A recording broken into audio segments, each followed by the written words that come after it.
Yo, what up, guys? We are live. So I figured we'd do a quick little Friday night fun little stream. We'll do a little bit of a combination of a Q&A and an open forum. So anyone can come on. I know a lot of people have a lot of perspectives about the debate last night, so I'm more than happy to discuss that with anyone. Yeah, I made a post actually where I clarified my thoughts, but we can get into it in more detail if people are curious. But yeah, let's have a fun little Friday night sesh. I do gotta stop around 9 because I have dinner plans. So I'm gonna finally feed Natty for the first time. So yeah. But on that, yeah, we'll have a good little stream. All right, let's see who joins. So we got. I mean, I definitely I planned this last minute, so I know people are gonna take a little time to come in. Okay. Well, surprisingly, we don't have any finally good timing. Yeah, I know. Starting on time for once. That's one thing I'm actually working on is like, it's trying to be more punctual because it's not just with live streams. It's like every area of my life. I'm always like 20 minutes, 30 minutes late and it like pisses people off. So I am like definitely making like an effort to try to be more punctual and shit. Which is weird because I'm like originally European and Europeans are actually like really punctual typically, right? Like my whole family, my mom, my dad, like my cousins, they're always all come on time. I'm like the only one who like picked up this like bad habit of like always being late. So, yeah, something I'm actively working on for sure. What's your opinion on toxic masculinity? I mean, I've clarified this in other videos. It depends on what we're talking about. I think the only form of toxic masculinity that's real is this idea that men have to suppress their emotions. But I don't believe in this concept of like rape culture. I don't believe that exists because, yeah, groups of men aren't like hanging out talking about how they're going to like molest or attack girls. It just doesn't really happen. Yeah, this idea that men, there's a stigma for men going to therapy or seeking mental health. Yeah, I think that's unfortunate. But other than that, I don't really think there's too much whatever toxic masculinity.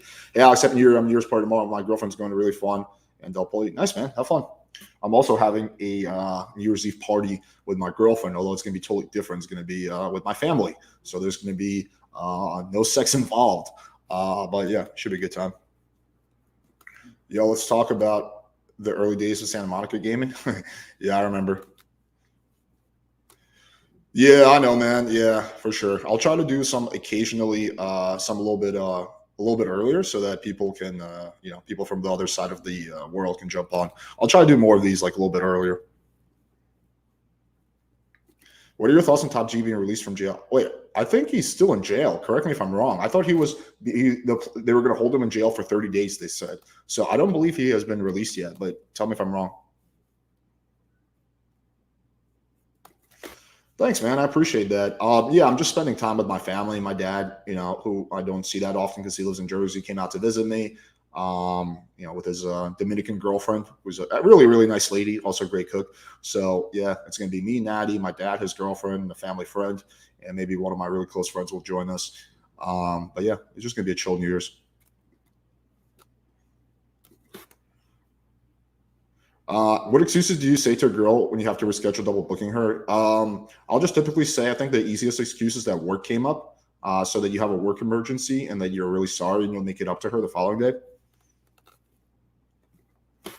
I don't know who that is, so non-existent. Who do you think are worse, incels or feminists? It's like, what's worse, eating a pile of shit or fucking eating like a fucking drinking from like, I don't know, like fucking sewage? They're both bad in their own way. I've never heard that term before, no. Yo, what is up?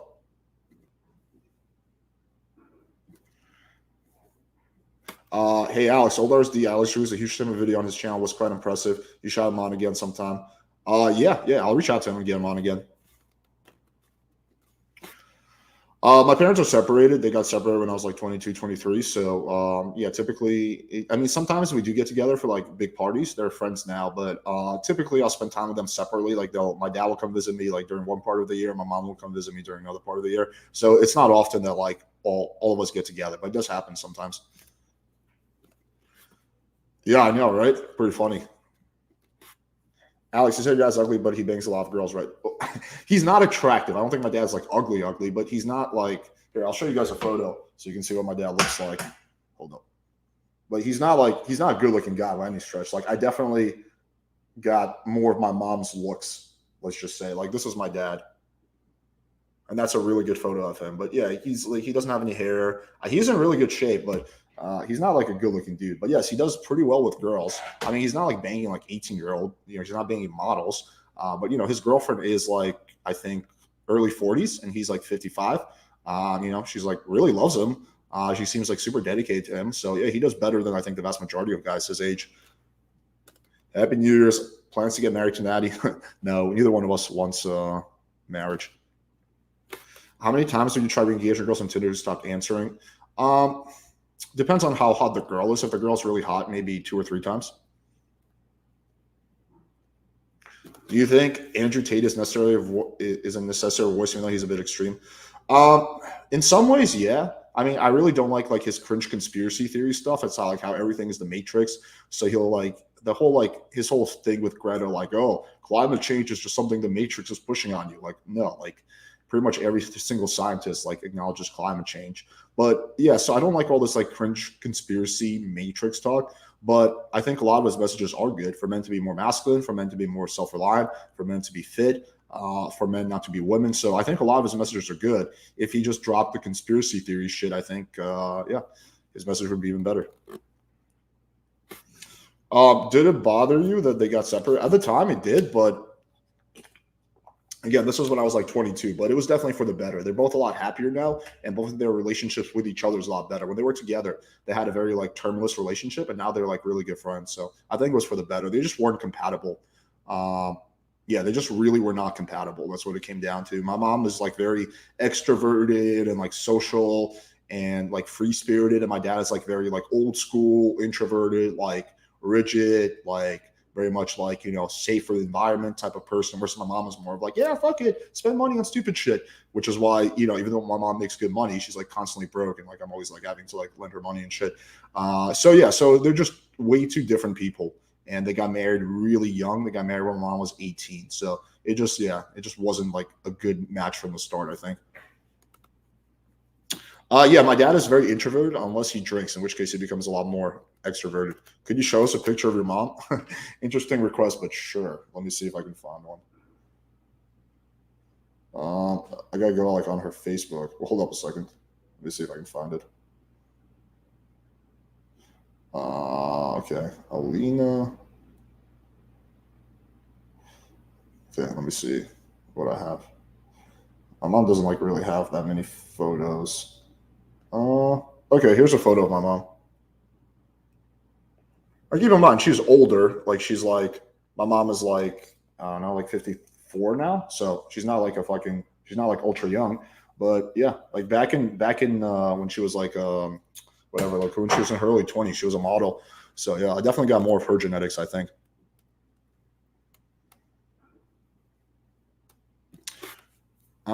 What's a good response if a girl says, I'm everyone's type? You're just my type. I would just say, oh yeah, how so? Get her to specify.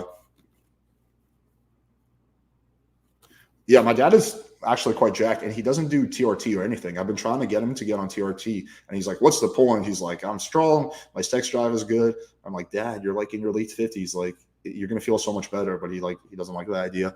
But yeah, he's been training. Like, he's been bodybuilding all his life.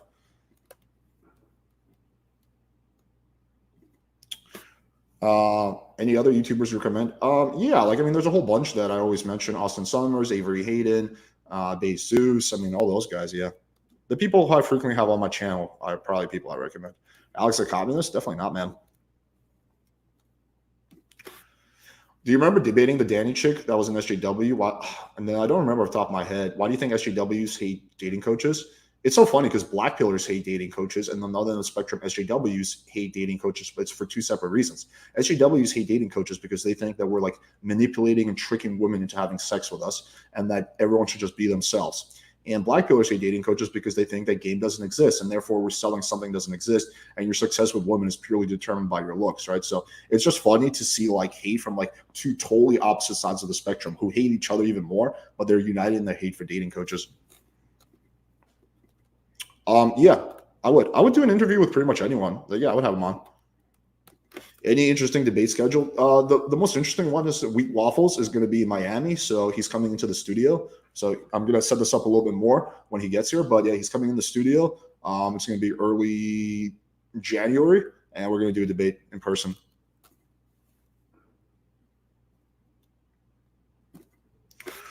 It's funny because the soy boys are saying that Tate is a human trafficker because they're assuming that he got employees via human trial and then forced them to do webcam thoughts. Uh, okay, I just want to preface this by saying I don't have all the info. Like the case, we don't know what information the police has or doesn't have. But my speculation is that no, he's not a human trafficker.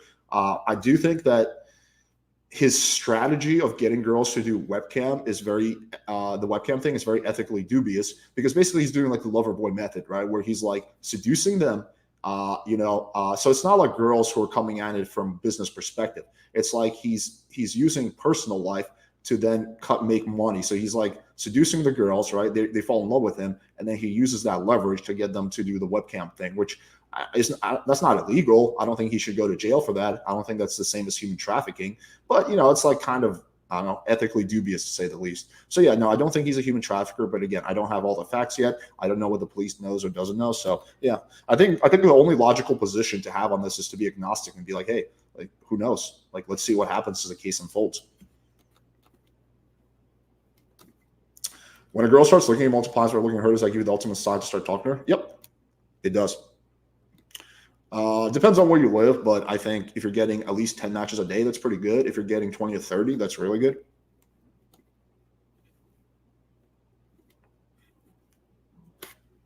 Alex, what advice can you give to someone to get out of has limiting factor? Try to get into flow states. Read the book, The Rise of Superman. But yeah, it talks about flow states. So try to. I've talked about this in the past, but yeah, I would say just check out the book, The Rise of Superman by Stephen Collar. It shows you how to get into flow states, and that's what's going to help you get out of your head. Yeah, many times. I take kratom.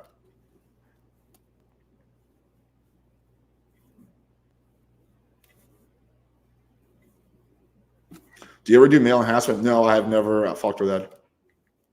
Did your parents ever physically punish you when you were a kid? Um, a little bit, but like I was never abused. I had a really good childhood. Like both my parents are like really good parents. So I just want to clarify that. Yeah, like like when I was a kid, like sure, my dad would like if I behaved really bad, would fucking get the belt and like fucking hit me on the ass. Well, that's like really common in Russia where I grew up. So they weren't doing anything. It's only in America recently where like physical punishments are considered like outside the norm. In Russia, in those years, it was like totally normal. You would be a weird parent if you did not like use the belt on your kid when they misbehaved. So yeah, that happened, but I was never like, yeah, I had like a solid set of parents, so I got lucky in that department.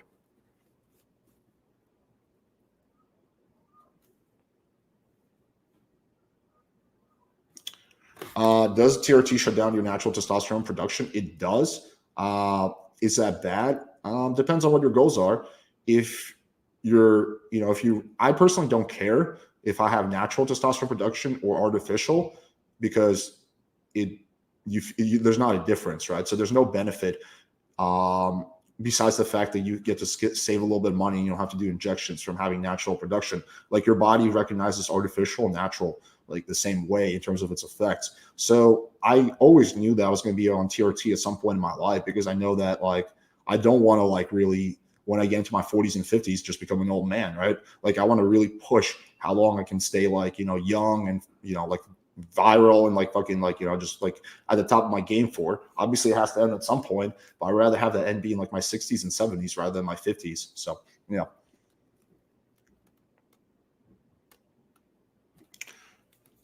I have not gone through his product yet, so I can't comment.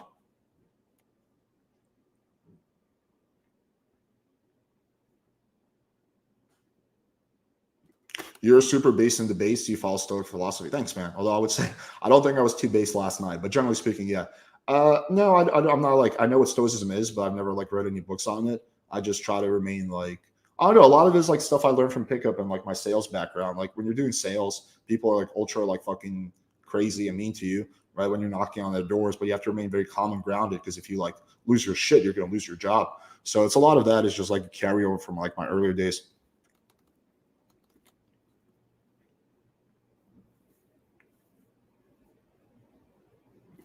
Hey Alex, do you have still have the urge to sleep with other girls? For example, when was the last time? you had to lay. To a small extent, I do, but it's very minor. It's like 100 times less than it used to be like years ago. Yeah, I'm just, as like cheesy as it sounds, I'm like really satisfied with like my sex life with my girlfriend. When was the last time I had a lay besides my girlfriend? Obviously, a few months ago. Yeah, it's been a few months.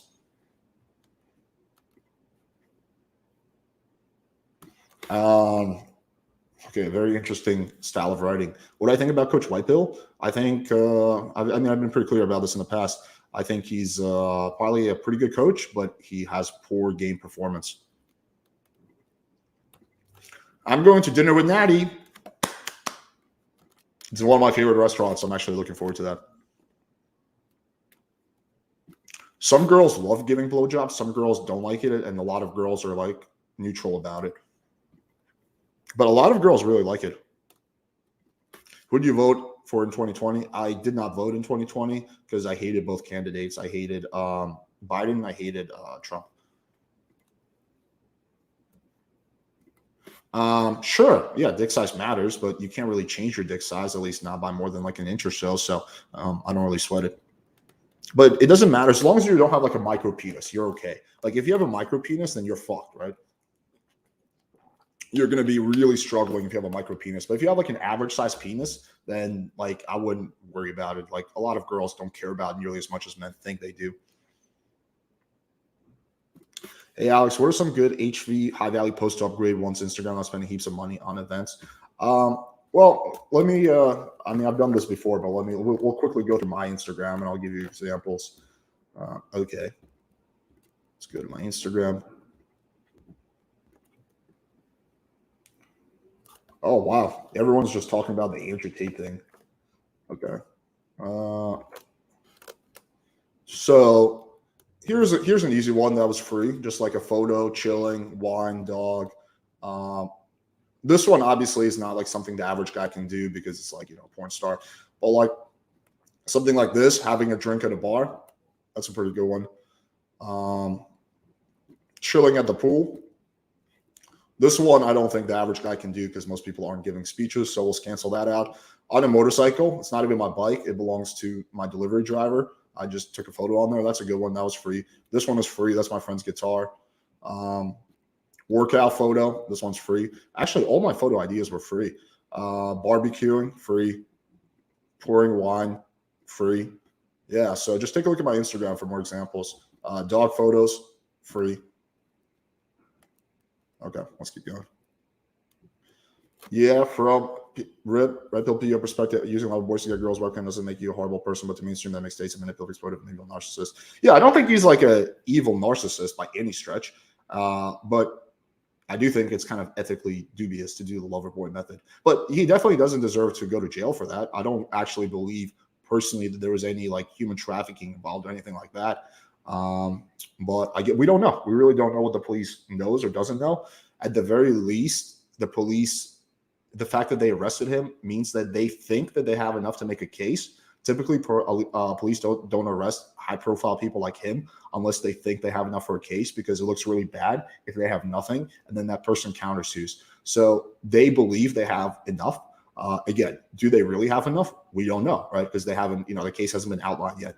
But if this thing does go to a trial, I think this will be as big as the Johnny Depp trial, if not bigger.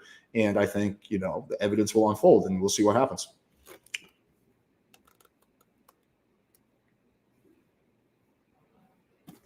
Alex, have you ever tried PEDs from part of tier TJs like Anova, Permal, Deca? The only other PED I've ever done is Deca for a few months, and I did a very small dose of it.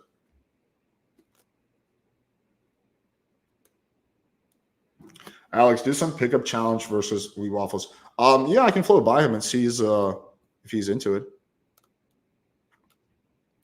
What if there's a war and there's no TRT? Then you're fucked. That is true. But I would think that if things get so bad that I cannot get TRT in America, then the world is going to end anyway.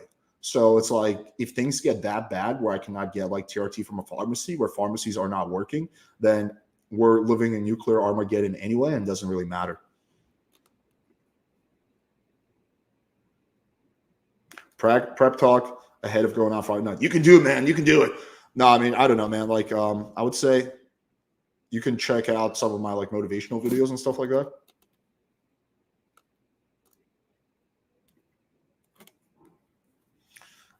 Advice for a young guy who's going out to date or an experience. It feels like they know something they don't.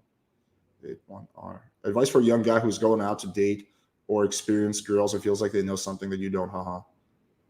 I don't really understand the question. Can you explain what the question is? Stefan, you've been talking a lot of shit. Why don't you come on tonight, buddy? We'll have a discussion.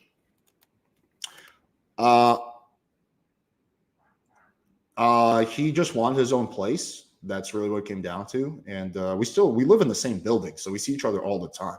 We're still like really good friends and we're business partners. But yeah, he just wanted his own place.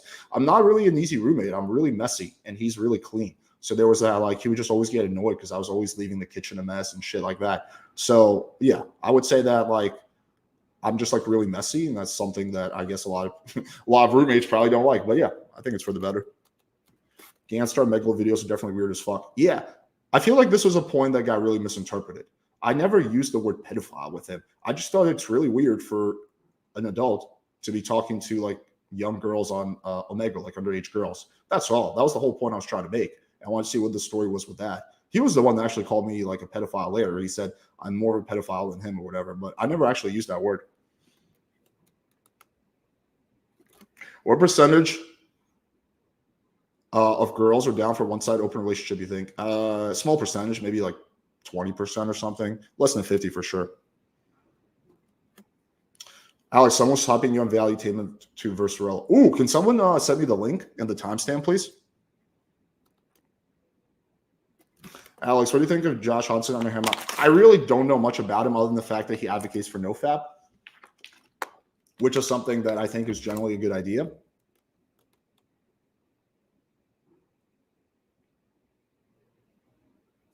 Alex, what's a good cologne to wear for special occasions? I would say like Chanel, Armani. I don't really know too much about that. Alex is coping about not sleeping with other girls. I'm really not. Literally, like fucking 2 nights ago, I had a chick hit me up on Instagram, and literally, I can fucking show you the receipt right now. Hold up a second.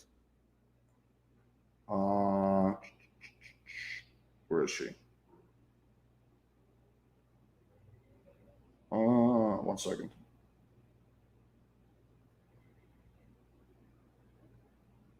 Fuck, can't find her DMs.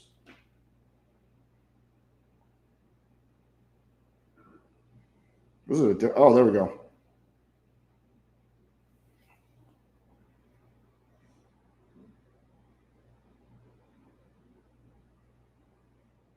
So yeah, like I had a chance, but I was like fucking. I was doing a podcast, so I was like, yeah, I'm not gonna show you until like a lot later, and then it was already too late for her. So yeah, I have chances to get late like fairly often. I just don't really care about it as much. Like it's not that I don't like it. I do. It's just lower on my priority list. Like I have seeing my girlfriend. Okay, work would probably be like, okay, health would be like a top number 1 priority. Below that would be like work and doing podcasts and live streams and like providing content and all the other business stuff. Below that would be spending time with loved ones, like my girlfriend, family, friends. And below that would be like fucking new girls. So it's just like much lower on my priority list. I kind of get why you acted like that yesterday. So much shit being put up with, and you just lash out against the pressures needed to handle. Yeah, man, thanks. I appreciate that. Yeah. Just to kind of put things in context, this wasn't like a random person I was debating, right? It was a person who has repeatedly attacked me and my girlfriend in the past, and I've never attacked him. So yeah, like I definitely had a very negative impression of him starting. I think usually I do a pretty good job of separating my personal impression of someone from the way I approach a debate. But I think last night that wall collapsed. I did not do a good job separating those things.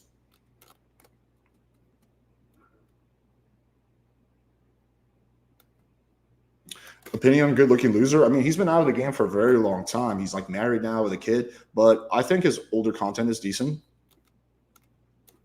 Is this the real Looks Pharrell or is this the fake Looks Pharrell? I don't even know nowadays. What's the plan for the New Year's in terms of development of your channel? Yeah, I'm going to go. I'm committed in 2023 to really blowing up the channel. I'm going to go like really hard. Like this for the next few days, we're not going to be doing regular live streams because I have family in town. But right after my birthday, January 4th, once I'm done with like the birthday celebrations, January 5th, I'm going to go really hard. I'm going to like work even harder than I've been working, which is already pretty hard on pushing the channel. Like we created a second channel, PWF Clips. I'm going to be like releasing a new video on there every day, new short, new TikTok, new video on the main channel, new live stream. So I'm going to go really hard on the content for 2023. My goal is to get to like at least 500,000 by 2024. As long as you're not a dude.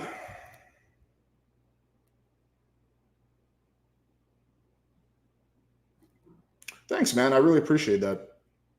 It does kind of boggle the mind of why like people attack Natty so much, and she's just like this like really like sweet girl who's just like a kind human being, and like the hatred she gets is like insane. Like, I don't know, man.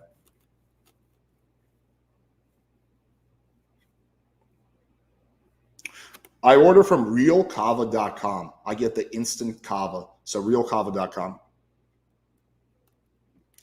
Alex, I have a chick that's down to come on place, but she wants to bring her friend. How should I play this? I would not recommend that. I don't like the idea of group dates. So I would try to say like, hey, I think we'll be okay without a chaperone or something like that. If she's absolutely unwilling to come without the friend and you think she's hot and you want to meet her, then get one of your friends and do like a double date and then try to isolate halfway through the date. My brother's asking if he can whisper as he's trying to sleep. Thanks. Sorry, buddy. I cannot do that, but you can turn down the volume, I guess. It's probably the more reasonable solution. Do you think it's over for Andrew Tate or the chess? I've been thinking about this. I really don't know. It just depends on how much evidence the police has and how good their case is. I think a lot of us, we just don't know. We don't really know. We know what Andrew Tate's version of the story is, but we don't really know what the evidence they have, what like all this shit. So we just don't know what's going to happen. So I think it could go either way. I think this could be a totally not a big deal where this whole thing blows over in a few weeks. And he basically points out how this whole thing was like just a attempt at swatting him. Or it could go the other way, where it's like the downfall of him, like kind of like the Harvey Weinstein case, where that was like he was like a really powerful, influential person, and then he's in jail, right? So it could go either way. It just all depends on the evidence the police has, which is something that we really just don't know. Alex, do you use recommend face handsome fit as and being accepted in catfishing? Yeah, I do. So what you have to understand is every single girl that you're going to meet on a dating app is using FaceApp. She's using angles and lighting. So you have to be willing to play the game. If you're going to be morally grandstand, that's fine, but you're going to be the one that suffers, not the girl. So it comes down to degrees. So look, if you're 5'10", if you're 5'10 and a half or 5'11", you say you're 6 feet. I think vast majority of girls aren't going to have a problem with that. In fact, no girl will have a problem with that. But if you're 5'5" and you say you're 6 feet, then that's a different story. So it comes down to degrees. So if you go like really, really hard on the filters, right, like just super duper hard, then yeah, that's like, a lot of girls aren't going to be cool with that. But if you make like 10, 20, even 25% improvements using a filter or two, then I think that's totally okay. And that's girls expect you to do that.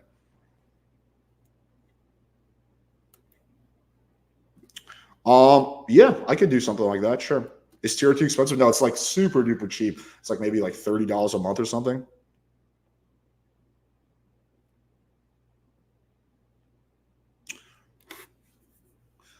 I recently went on vacation, bought a local SIM card, and went on Bumble and Tinder and got a few days to travel alone, but make sure I got room for two as I knew I'd meet a few girls. Nice, man. How did the devastating loss to Ganstar feel? Yeah, man, I cried all night. I couldn't sleep. I was trying to have sex with Natty, but I'm like, I can't perform, babe. This black pillar just like fucking owned me. So yeah, I'm devastated, man. I'm like low-key suicidal nowadays after that. I'm trolling you for sure. Won. I don't actually believe I won. I think my opinion is that was a lose-lose. He lost because his arguments sucked, but I lost because I sucked at like the way I deliver. So I think my counter arguments are so much better than his arguments. I think $100 is very reasonable for a photographer. I think if you call around and get quotes from photographers, you're going to find out that they minimum charge like $400, $500. So given that context, I think $100 is very reasonable, especially for someone who has 2.5 years of experience. And I think to paint it as like some scam is like beyond disgenuine, because literally the reality is that I have my roommate and my really good friend, someone who's been helping me with videos for PWF for 2.5 years. He, he's not financially well off. He works at Trader Joe's. He has a passion for photography. He wants to start his business. So I'm trying to help him start his business. At the same time, I'm trying to help people who, I get constant messages like, hey, do you recommend any photographers? And right now, the photographer I always recommend is Justin Harder. But the problem is he charges $1,000 a photo shoot. And a lot of people cannot afford $1,000. So there's a lot of people who are like, damn, I really need a photo shoot, but I can't afford $1,000. So I'm helping those people. I'm helping my friend. And I'm taking 0% of that money, by the way. Like, there's no personal in it for me. And to like make it seem like that's somehow like a scam operation, I think is beyond disgenuine. But yeah, I really failed at delivering that argument. I could have done a lot better, just the way I'm doing now. Yeah, so I'll fully accept the fact that it was definitely one of my worser debate performances in terms of rhetoric and strategy. How do you deal with annoying girls who give unsolicited dating advice? I don't know. I just kind of laugh it off, I think. Is there any science behind you wearing this white pants, or do you just like? No, there's no science behind it. I just like the look. I like plain colors like white, black, and I like contrast. So if I'm wearing white pants, I'll wear a black shirt. If I wear black pants, I'll wear a white shirt. So I like contrasting colors. It's purely a personal style thing. It's not like a fashion thing.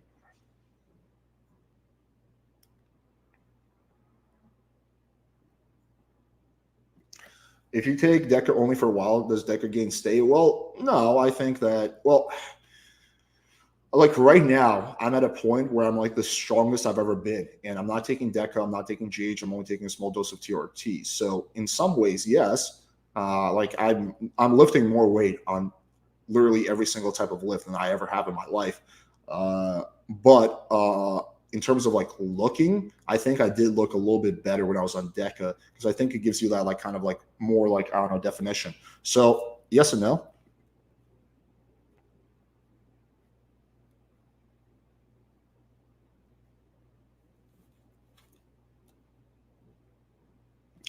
I don't know if I sound biased, but I think somebody's orchestrated high street or Diandra, probably the playing group, to make some shit up. It's possible. We can't dismiss that possibility, but I wouldn't jump to that conclusion because we just don't know. We really just don't know. We don't know what case the police has. So it is a possibility, but I think it's a remote possibility. But I think we'll find out in the next few months as this whole thing unravels. Because he doesn't want to debate me. I'm totally down to debate him.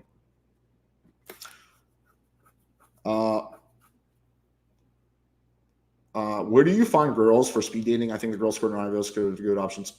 Just Instagram. I have an assistant whose full-time job it is just to like DM girls for me to get them off for speed dates. Also through like networking and friends and stuff like that. That's also a big source. Alex, there's a very thing you can do approach game logic.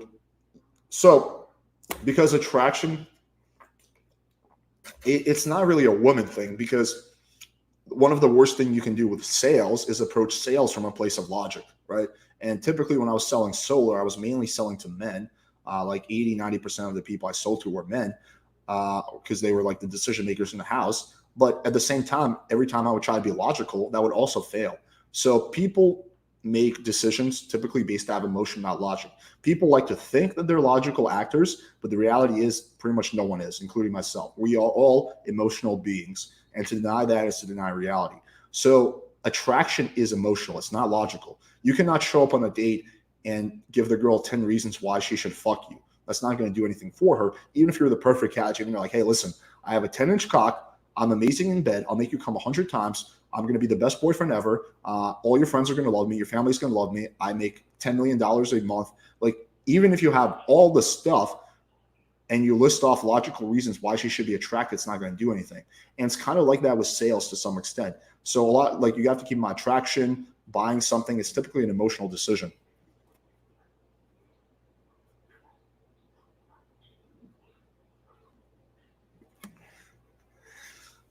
Hey, Alex, would you consider fucking your girls a part of your work, or is that credibility dating coach, or more of a leisure activity? Definitely more of a leisure activity. I don't feel like it helps me with business in any way, or at least not significantly. I feel like people pay me money to help them. They don't pay me money for me to have sex. Like, I'm not a porn star, right? Porn stars make money from fucking girls, or like pimps or something like that. But I think people care more about the results you get them rather than your own results. And I think I've established, like I've put out countless lay reports and videos and receipts. So I think I have enough to establish credibility. I don't feel like I need any more because like I feel like it's something I've already established. And the people who are not going to believe me, they're not going to believe me if I'm not put out like a few more receipts, right? So they're just going to say everything is a scam, everything is plagiarized or fucking Photoshop. So I don't think I'm going to gain any benefits by putting out more receipts than I already have by putting out all the ones I put out.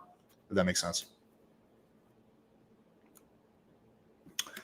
Yeah, that is true. I don't know why people are so obsessed with my girlfriend. Some people, like, I feel like some of these guys like actually secretly want to fuck Natty because like the amount of time they spend like dedicated to like evaluating her and talking about her is like literally more than I actually talk about her. And I'm like her boyfriend, which I find kind of weird.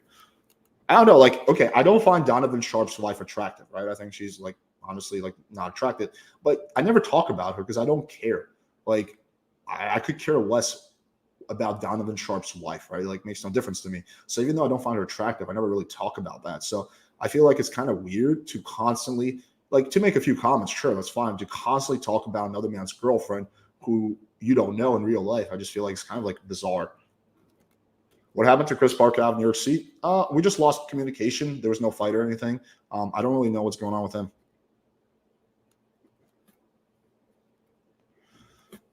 You didn't see it? Please watch before delete shit so bad. See, it's so funny how much like bad intent is applied to me sometimes. Like it always has to be like the worst possible thing. It's like, oh, Alex is going to delete it. Like Alex, no, I'm not. Like, you really think I'm going to delete it? First of all, every single thing that I take off YouTube, which because it doesn't do well in terms of analytics, is all backed up on my Rumble. Every single debate is on my Rumble. So nothing that I do is ever deleted from the internet. The only stuff I delete is stuff that performs poorly, right? So this debate is so far getting a lot of views, so I'm not going to delete it, even if it wasn't a good look for me. So it's just like, I don't know. Like, I don't understand like this just always applying the worst possible motive to me ever. Like $100 photo shoot. Well, obviously this is an elaborate scam by Alex. It couldn't just be that I'm like trying to like provide a service that people need. It has to be like some kind of weird, like manipulative type of scam. How's your health coming along a lot? Yeah, it's not doing too good in all honesty. I just finished a round of medication. It didn't really help. I'm looking for a new doctor because my current doctor isn't really able to help me. So yeah, I don't know, man. It's a struggle. In 2023, in January 4th, I turned 33.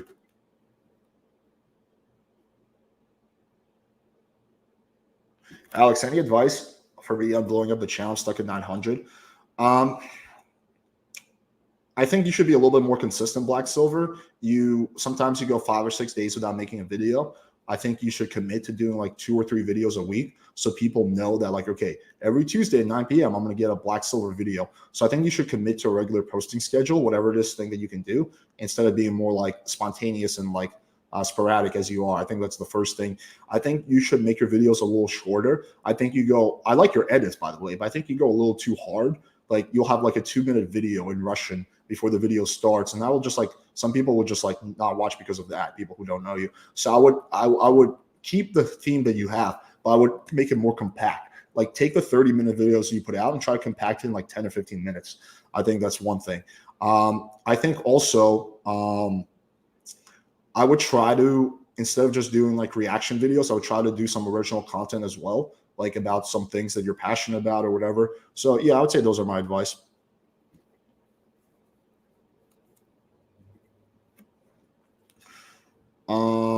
Have you ever considered my idea of doing a VH1 stop video series on YouTube?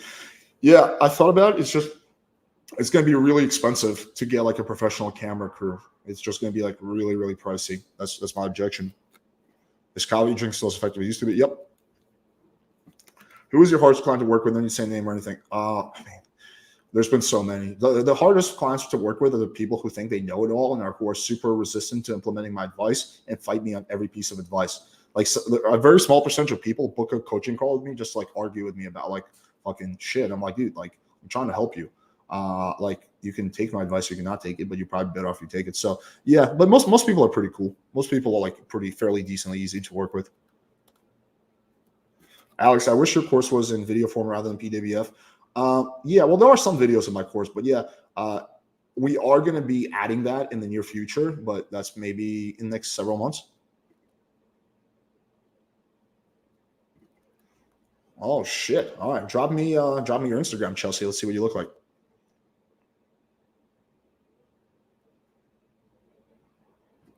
How do you know if I'm being a fucking weirdo with a girl? You analyze your speed date afterwards, and then you see what the girl's reactions were. It's kind of hard to like analyze in the moment, but if you're getting like, well, sometimes you can do everything right and still get negative reactions from the girl. So I think you have to look for patterns. Is like, are girls repeatedly getting creeped out by me, or is it like a one-time thing? But really, the best way is to have someone who knows game analyze it.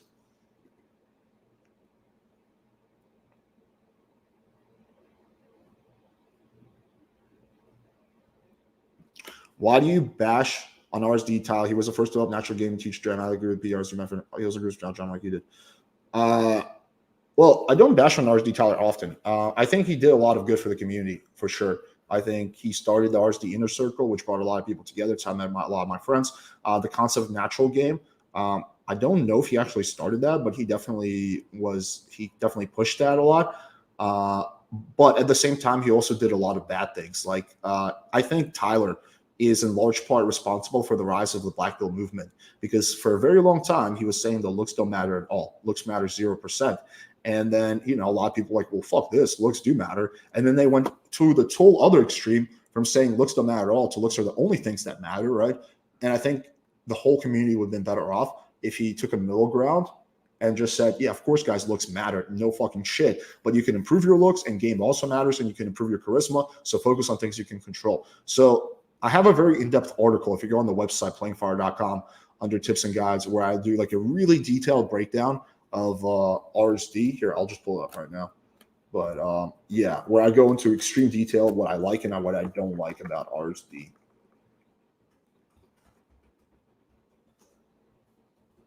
Okay. Here, let me share my screen.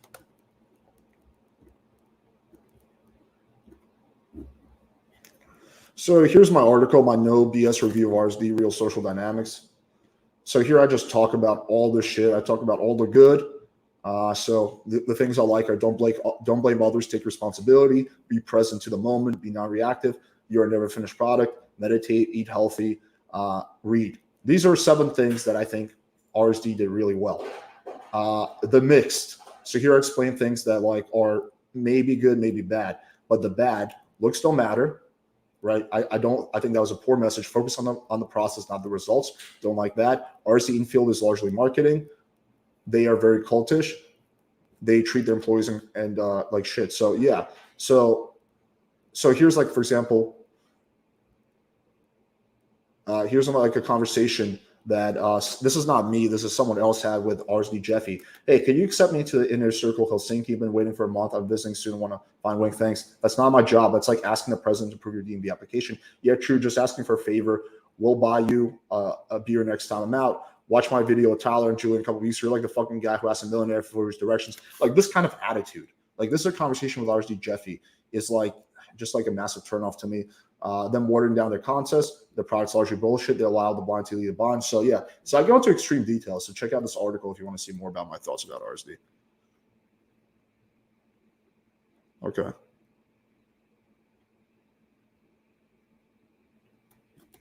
Since Hormax is going to do Tinder Springs, how about you an experiment using his pick to see if your strategies would work? Yeah, well, he said he's going to do it, but he hasn't emailed me yet. I think he's probably going to be too lazy to do it. But yeah, I told him to email me, and I'll send him all the photos I use and kind of walk him through how to set it up. He hasn't sent me an email yet.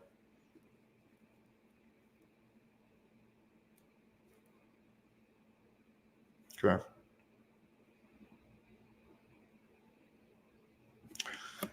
So that's not true. Greg doesn't actually ban people from the chat. Like the only one time he banned someone was when someone was explicitly saying like really racist shit.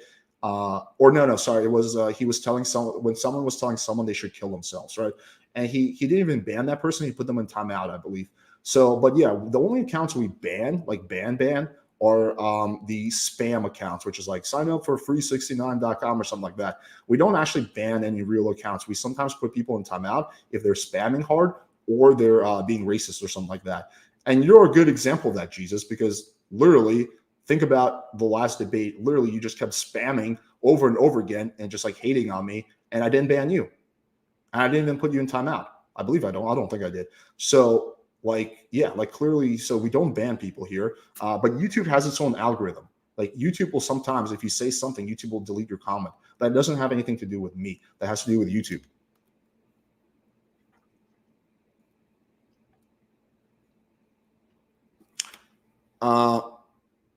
Do you think Malik is better or worse without makeup? I think every girl typically looks better with makeup. Do you think people make height a bigger deal than it is on 5'6"? Never had. Yeah, I think some people do for sure. Yeah, I would. I would have an open debate panel with anyone. Like, I think I've shown that I'm really open to just having discussions with anyone and everyone. So yeah, absolutely would. By the way, we did have an open debate with me, Destiny, and Crucible. Just Lucario wasn't there, and I did have a Lucario on my channel separately.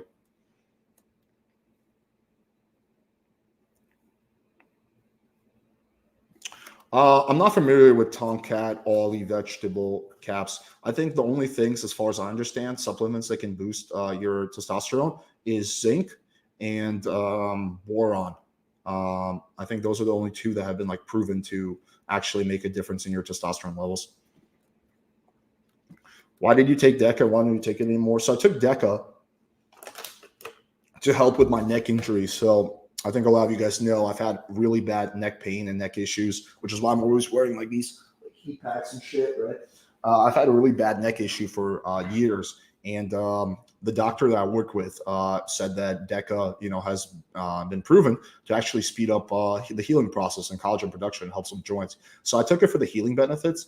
I mean, I'll be honest, like I like the idea of also being more jacked, but that wasn't the main point. It was mainly for the healing. The reason I stopped taking it is because my doctor stopped prescribing it because he doesn't want the liability, basically.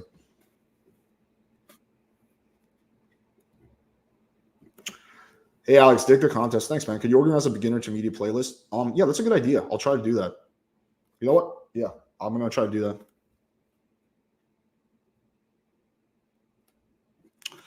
Any advice on Poland, Ukraine? Side are usually Western women are quick to sleep with. Well, is this the real men's maxing? Yeah, if this is the real men's maxing, you should come on the panel, man. I've actually been watching a little bit of your content. I think it's pretty good, so we can have a discussion. Poland and Ukraine are very different. So I've been to Poland, right? And you can absolutely 100% sleep with girls on the first night. In fact, every single girl I believe that I had sex with in Poland was on the first date, or like the vast majority of them at least. Not every girl is going to fuck you on the first date, but the girls that I did fuck, it was always on the first date. So yeah, like the idea that Polish girls are like super prude is just not true. You can absolutely, especially if it's from Tinder, which is really good in Poland, fuck girls on the first night. I've never been to the Ukraine. And I guess now's not a good time to go. But from the people who I've heard been there, they typically say it does take several dates, but it's not like 5 or 6. It's like 2 or 3. Yeah, I have a dog. His name is Rhaegar.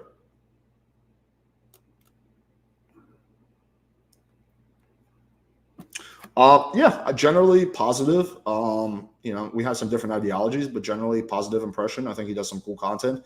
Yeah, I've reached out to him. He was supposed to come on, and then he kind of disappeared. So I don't really know what the deal is. When are you going? Well, I'm not going to Turkey. I'm going to do it in America, but it's probably going to be in the spring. What do you think, Alex? Would you exchange your career to be a porn star? Maybe, potentially. I don't know. What do you think is most parametric short career ability dating coach? 3 things. Yeah, 2 things. Receipts, like proof that you are actually successful with the girls yourself, and proof that you can coach and train other people. Because some people are really good with girls themselves, but they suck at training other people. So that would be like testimonials, like reviews, and stuff like that. And I think honesty would be the 3rd metric.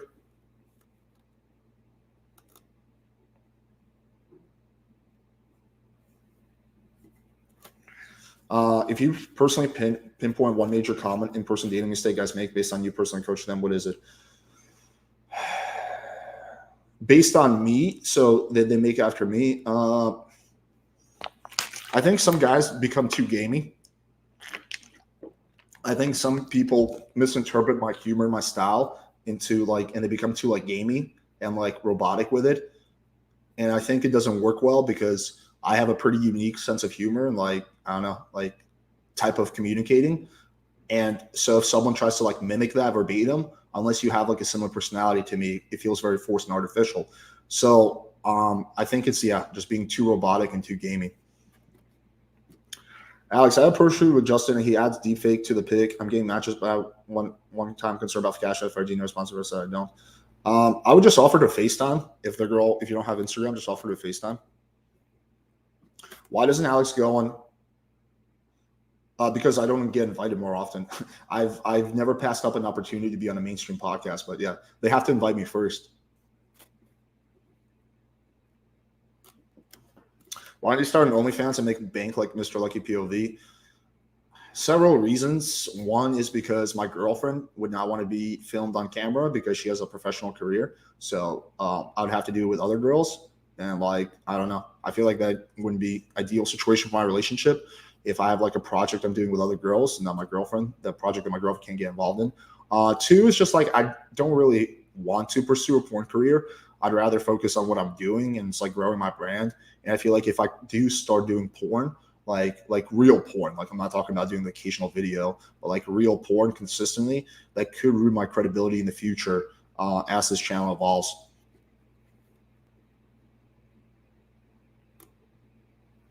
Which girl do you wish you could get like Canada the moment first? I mean, like probably a celebrity like Lisa Ann, Megan Fox, girls like that.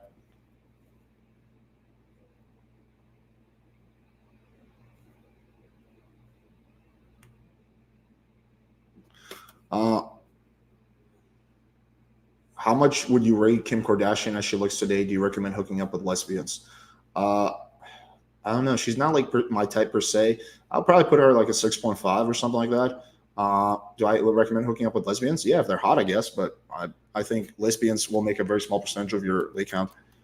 PWF. Well, I'm glad that you know more about my health than I do, but it is real. I've done blood work. I test positive for Lyme disease. I've done multiple blood tests. I always test positive for Lyme. So yeah, like it's like I don't know how you think you know more about like my health than I do.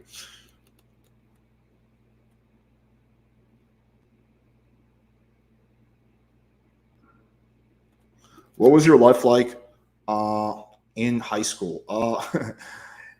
Totally different than it is now. I wasn't like a loser per se, but I was far, far from a popular kid. Like I did have a good group of friends, but I was really awkward with girls. Zero success with girls. I was kind of like a clown in a lot of ways because I was like, I don't know, I was like seeking attention. So I was like kind of always like putting on an act. I would always get in trouble. I was always getting suspended and getting detention because I was always acting up. I was bored a lot. High school just bored the shit out of me. So I was always like fucking pulling pranks and acting out. So yeah, it's just like totally different than it is now. I appreciate the advice so much. Yeah, for sure, man. Happy to help. Alex, what are your thoughts saving money? Do you practice saving money regularly? I think saving money is good. Me personally, I'm not that frugal. I don't really care that much. I try to put away some money, but it's not like a big focus of mine. Because the way I see things is that like my ticket to success isn't going to be me saving money. It's going to be me building a really big and successful business. So I don't worry too much about spending. Like I don't really spend my money on stupid shit, but I do like splurge out on like food, like apartment, like, like we're gonna go to dinner tonight. It's like a really nice restaurant. Probably gonna drop like 200, 250, 300, and like, I don't care, I guess. So I could definitely be a lot more frugal. I'm like pretty far from frugal, I guess, is the best way of putting it. Okay, let's see what else we have, and then we'll open up the panel.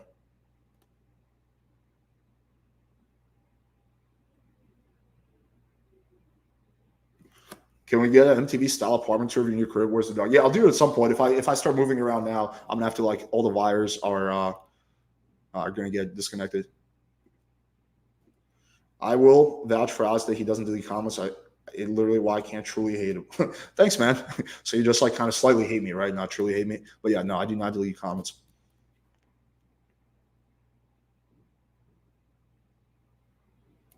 Uh, do you think long hair decreases your attractiveness? Depends on the person and the style. For some people, yes. For some people, no. Alex, why do you drink from the side of your mouth? Just a habit.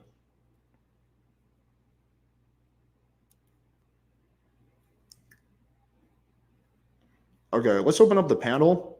And then how many new girls do you fuck in 2022? Probably less than you, in all honesty. Well, I don't know, maybe more. Probably like a dozen, maybe. Yeah, like not more than less than a dozen, I would say.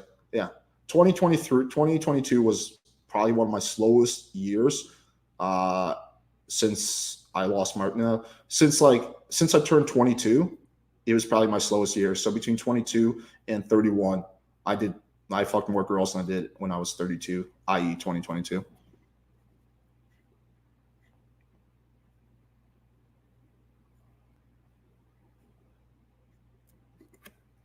Never. Greg is my boy. I like him. Why would I kick him? He hasn't done anything wrong.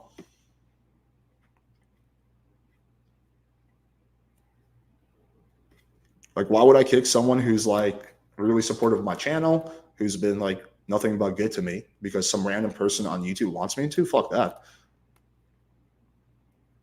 What's up, Mr. Slave?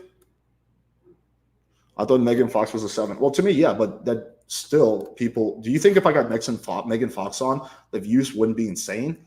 I acknowledge that the fact that the vast majority of the male population finds her insanely attractive.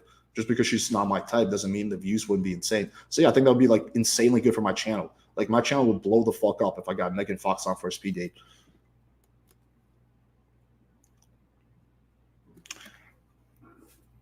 Um, how long do you think you'll be answering your phone and females? Phone? I don't know. Years maybe, if ever.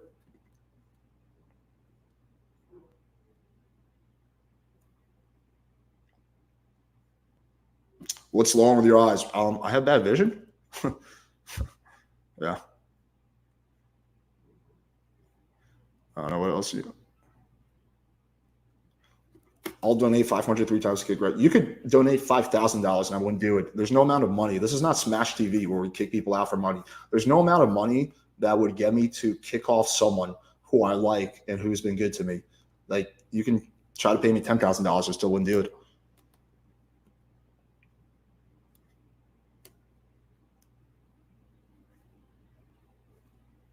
Um,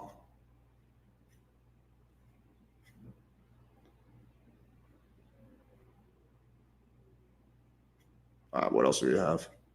I'm gonna drop the link. You have a lot of health problems. Not really, just Lyme disease and a neck injury. Other than that, I'm like super healthy.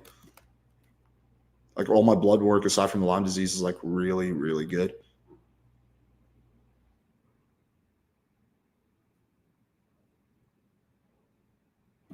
Imagine money's not an issue and you want to focus a big part of getting all the women you want to fuck them rotation. What exactly would you do?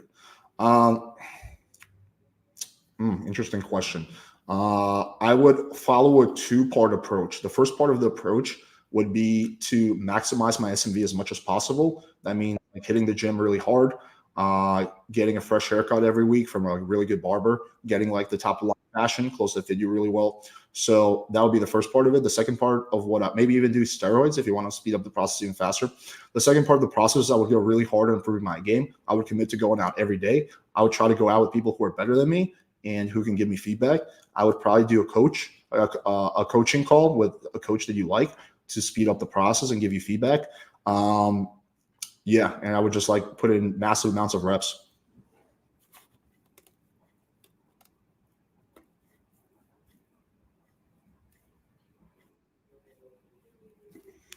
Yeah, I tried Yerba Mate. No, we don't do in person coaching. I mean, if someone's in Miami and they want to do a coaching call like in person, I'll do that. But I don't do like boot camps or anything.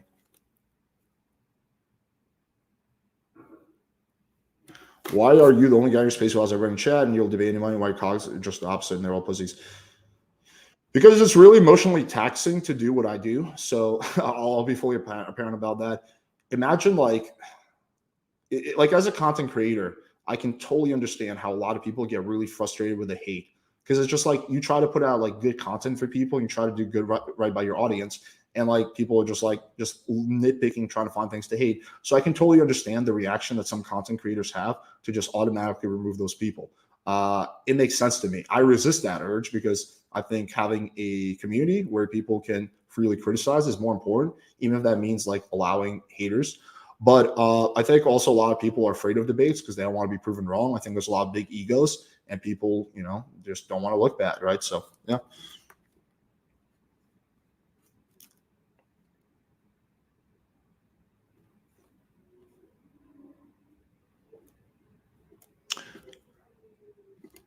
Alex, I'll text you on IG. Check your DMs. All right, cool, man.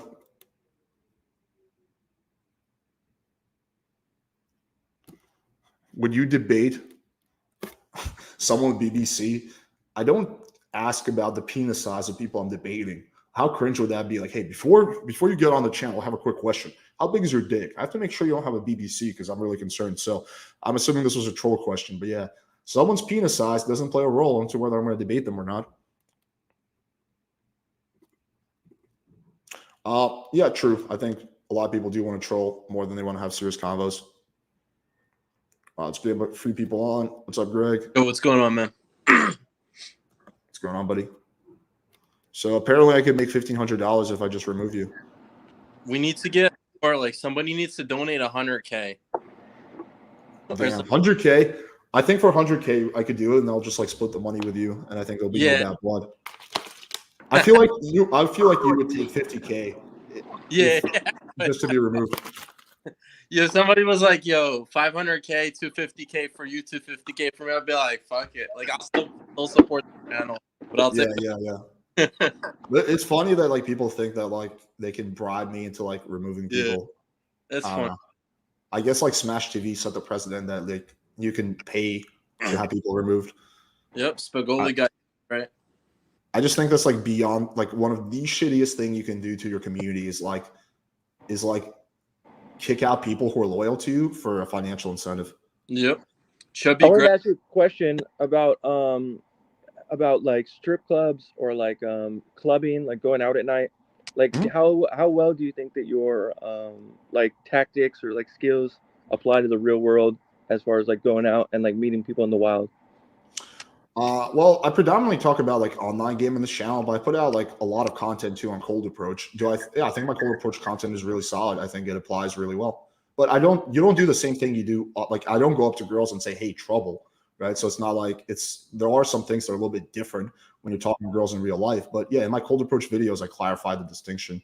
Like what? What do you think is different in real life? Well, one big thing is there's not a social contract. So when you're talking to a girl on Tinder, there's like an unspoken social contract that we're both there to kind of get to know each other and see where things go. When you approach a girl at a bar, there's no social contract, or especially if you approach a girl on the street. So it's like you can't expect to have as much, you can't use the same takeaways. So, okay, for example, right, if you're talking to a girl on Tinder, you send her a message and she doesn't respond, you can say something like, "Are you always this talkative?" Or, imagine if you match with your future husband, you didn't respond. The only reason you can do that is because there's this unspoken social contract. But if you go up to a girl in real life and she's like not being that responsive, and you're like, "Imagine if your future husband approached you," that's not going to work. She's like, "I don't know you, dude. I don't owe you anything." So yeah, that's one difference. So do you think that there's a certain like amount of aggressiveness, or like do you think that maybe people maybe misconstrue your teachings to be like maybe a little bit too forward? Some people think I'm too forward, and some people think I'm not forward enough. The black pillars seem to think that I'm not nearly forward enough, and I'm just like encouraging people to bullshit.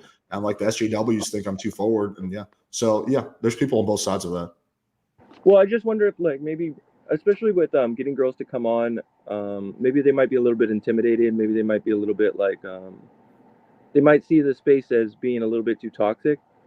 Oh yeah, a lot do. I mean, I've had texts from girls who did a speed date, and then they text me and they say, "Hey, can you delete the speed date because I didn't know there's going to be so many toxic people in the comments." So yeah, I think the community it's like pretty tragic and sad how toxic the manosphere can be, and how like uninviting it is for the average person or a woman. And I get it from a girl's perspective. If you're just like a normie girl, you do a podcast, and then 90% of the people are attacking you for your looks, saying that you're gonna die or like die with a cat, that you should just fucking rope or something like that. Like why would you want to keep engaging in that community? And what do you think you're doing to combat that? I try. There's only so much I can do. I try to tell people to keep it respectful. I try to tell I never encourage like harassing girls or something like that. So like do you discourage it? Yeah, well, I do. Yeah, I did. Like when I have my conflict with Ask Nelly, I repeatedly said, "Hey guys, please do not DM her or attack her or do anything like that. Please don't like actually personally attack her." So yeah, when I have like a big beef with a girl, I do typically, if I think there's potential for my audience to attack that person, I try to discourage them from doing that. Right. And just like that behavior is like cringe, obviously, and like nobody, it's not cool, and like you're not it's not like something to be admired, to be like toxic towards women. I don't think. I understand that like certain guys are like have had bad experiences. I myself, nobody could blame me if I had a chip on my shoulder, like, and I hated women. Like, I really think that like I would have every reason to. I just don't, right? And like, you know, women have told me like, you know, all types of mean shit, and I just don't let it get to me, right? Because one of these days I'm gonna trick one of them into having sex with me, and then who will be laughing, right? Trick them into having sex with you. Yeah, I mean, but that behavior is like more common than I think a lot of people think. There's a lot of people, there's a lot of like tough, like internet tough guys, people who like in real life would never say anything, Exactly. who feel very emboldened on the internet, talk shit to men and women, right? Right. Of course. Like none of these guys would actually go up to the girl in real life and be like, "You're a busted 3," like, or like at least like less than 1%. But on the internet, they feel like, you know, emboldened, so they'll say, "I hope your whole family gets raped" or something like that. So like they would never say that in real life. Definitely. Yeah, and that's the thing is that I think that like, go ahead. No, I said I agree. They would never say that shit in real life. Right. And that's the thing is that like it's unfortunate that we can't kind of generate spaces where this is like a little bit more, where things are a little bit more like friendly for women to come and engage, because I do think that they have a valuable input, and like that they have things that they there's a need for them in these spaces. You know, you and I have talked about me bringing in like some girls that I know on to do speed dates and debates, and it's like I just wonder how, I'm just a little bit worried about bringing them in here and having them in the space that is so toxic. And I just wanted to ask you about that and just see what you thought. Yeah, I mean, unfortunately, I don't think there's a really good solution, because the only potential solution is that we start blocking and banning people who are negative, but then you're silencing free speech. So that's like it's a lose-lose either way. And like it just comes down to what do you care about more? I care personally about free speech more than I do about like, I don't know, like not being toxic. But it is like a dilemma. And like I was kind of reflecting on this last night, like when I was going through like some of the comments on the debate that I had yesterday. It's just like how many people wanted me to fail? Like how many people are happy that like it wasn't a good performance for me? Like it's one thing to be like, hey man, Alex, you know, I didn't think this was one of your good performances. That's totally fine. But like a lot of people were like literally celebrating. So they're like watching a 5-hour video, like, which is insane to me, hoping that I would take an L. Which is, so it's like I do feel like PWF community has changed in the last year, where like a year ago it was like 90% positive, and now it's like maybe 50-60% positive. So, and I don't know, I think it definitely, you know, maybe the biggest reason for that is because I started debating a bunch of black pillars, and maybe I shouldn't have done really as much of that in hindsight. But yeah, like the community, I don't know, it's like sometimes it's like a really funny community and people can be really funny. There's a lot of good stuff, but sometimes also I see like extreme toxic shit, or just like blatant racism. Like when I have a black person on, like doing a speed date, like people will straight up, some people be straight up doing like saying shit like, oh, she doesn't like black guys. Like fucking, you have no chance. Go for a black girl. Like, you know, like not rarely do people actually drop the N-bomb, but like people will say shit like that. And it's like, wow, like this is the level of toxicity we're at. We're like, well, like, do you think that that's necessarily racism? Like if somebody says, oh, she doesn't like black guys, do you think that there's a problem with that? Oh no, not necessarily. It's just kind of like the way it's said. It's like the person hasn't even started talking yet, and like if you're like saying, "Oh, bro, you have no chance with a white girl. Why don't you go find someone your own race?" Like, yeah, I think that's like, yeah, you're right. That is a pretty negative comment, and like, I do think that but I do think that there's a certain like preference people have, obviously, and pointing that out. I don't know, you know. Yeah. But I just think that I agree with you on that. I mean, I don't block those people or anything like that. But yeah, I mean, I just like, I don't know, like I think it's kind of messed up. Like I would never in a million years, if I'm like watching a black guy who hasn't even opened his mouth yet, be like, bro, you have no chance with a white girl. Go date someone like your own race. Like, I don't know. I think that's like fucking kind of messed up, honestly. Yeah, and I like when you were talking about watching it, hoping you take an L. Like I hope everybody succeeds. You know, when I talk about like you know, I have a background with like I was in prison for a few years for some like over some like when I was under 21, sorry. I had a fake ID. I got busted with it and they fucking threw the book at me. And it was like really stupid, but like you have people who there's a lot of toxicity in prison, kind of like there is like with black pillars, right? And there's a lot of racism too. But my point being here is that like you know, I hope anybody, you have people who are like very aggressively toxic and whatnot, and there's this mentality of like hoping people lose, hoping people like get, you know, Yeah, hoping people take an L. Like you want people to fail. It's funny that you say that because I also got caught with a fake ID when I was 20, and I also had the prosecutor try to throw the book at me. They charged me with a class 1 or grade A, whatever it's called, like the most they trump it up, severe form of misdemeanor, which will carries up to a year of jail. I had to get like spend a lot of money on lawyers to get out of that. It was literally like 3 months before I turned 21. It's like absurd.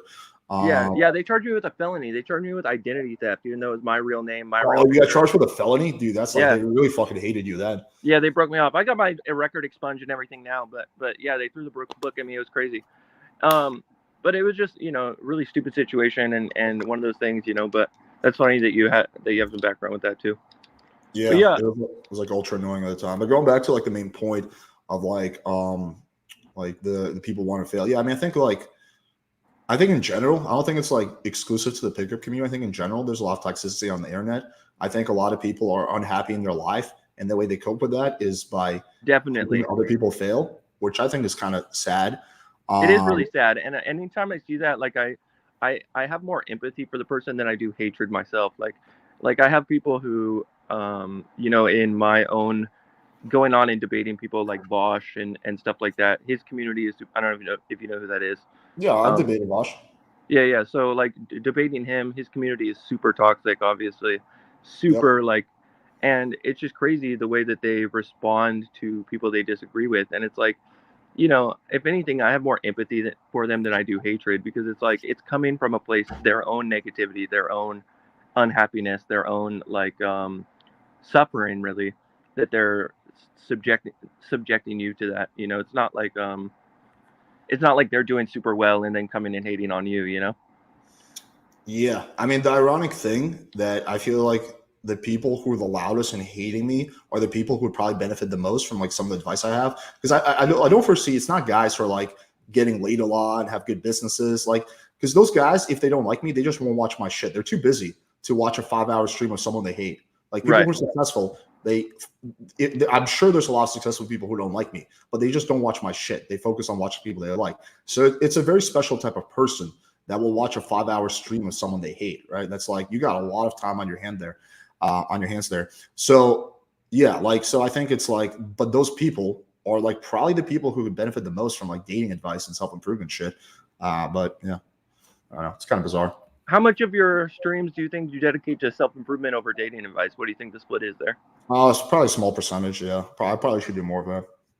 Yeah, I think that definitely, because if I could offer one criticism, it's that like a lot of your content focuses on how to get women, how to like how to like engage with them, how to have sex with them, how to like kind of you know, spark up conversations and do well in the dating pool. But really, honestly, a lot of guys are not in a position to even be doing that.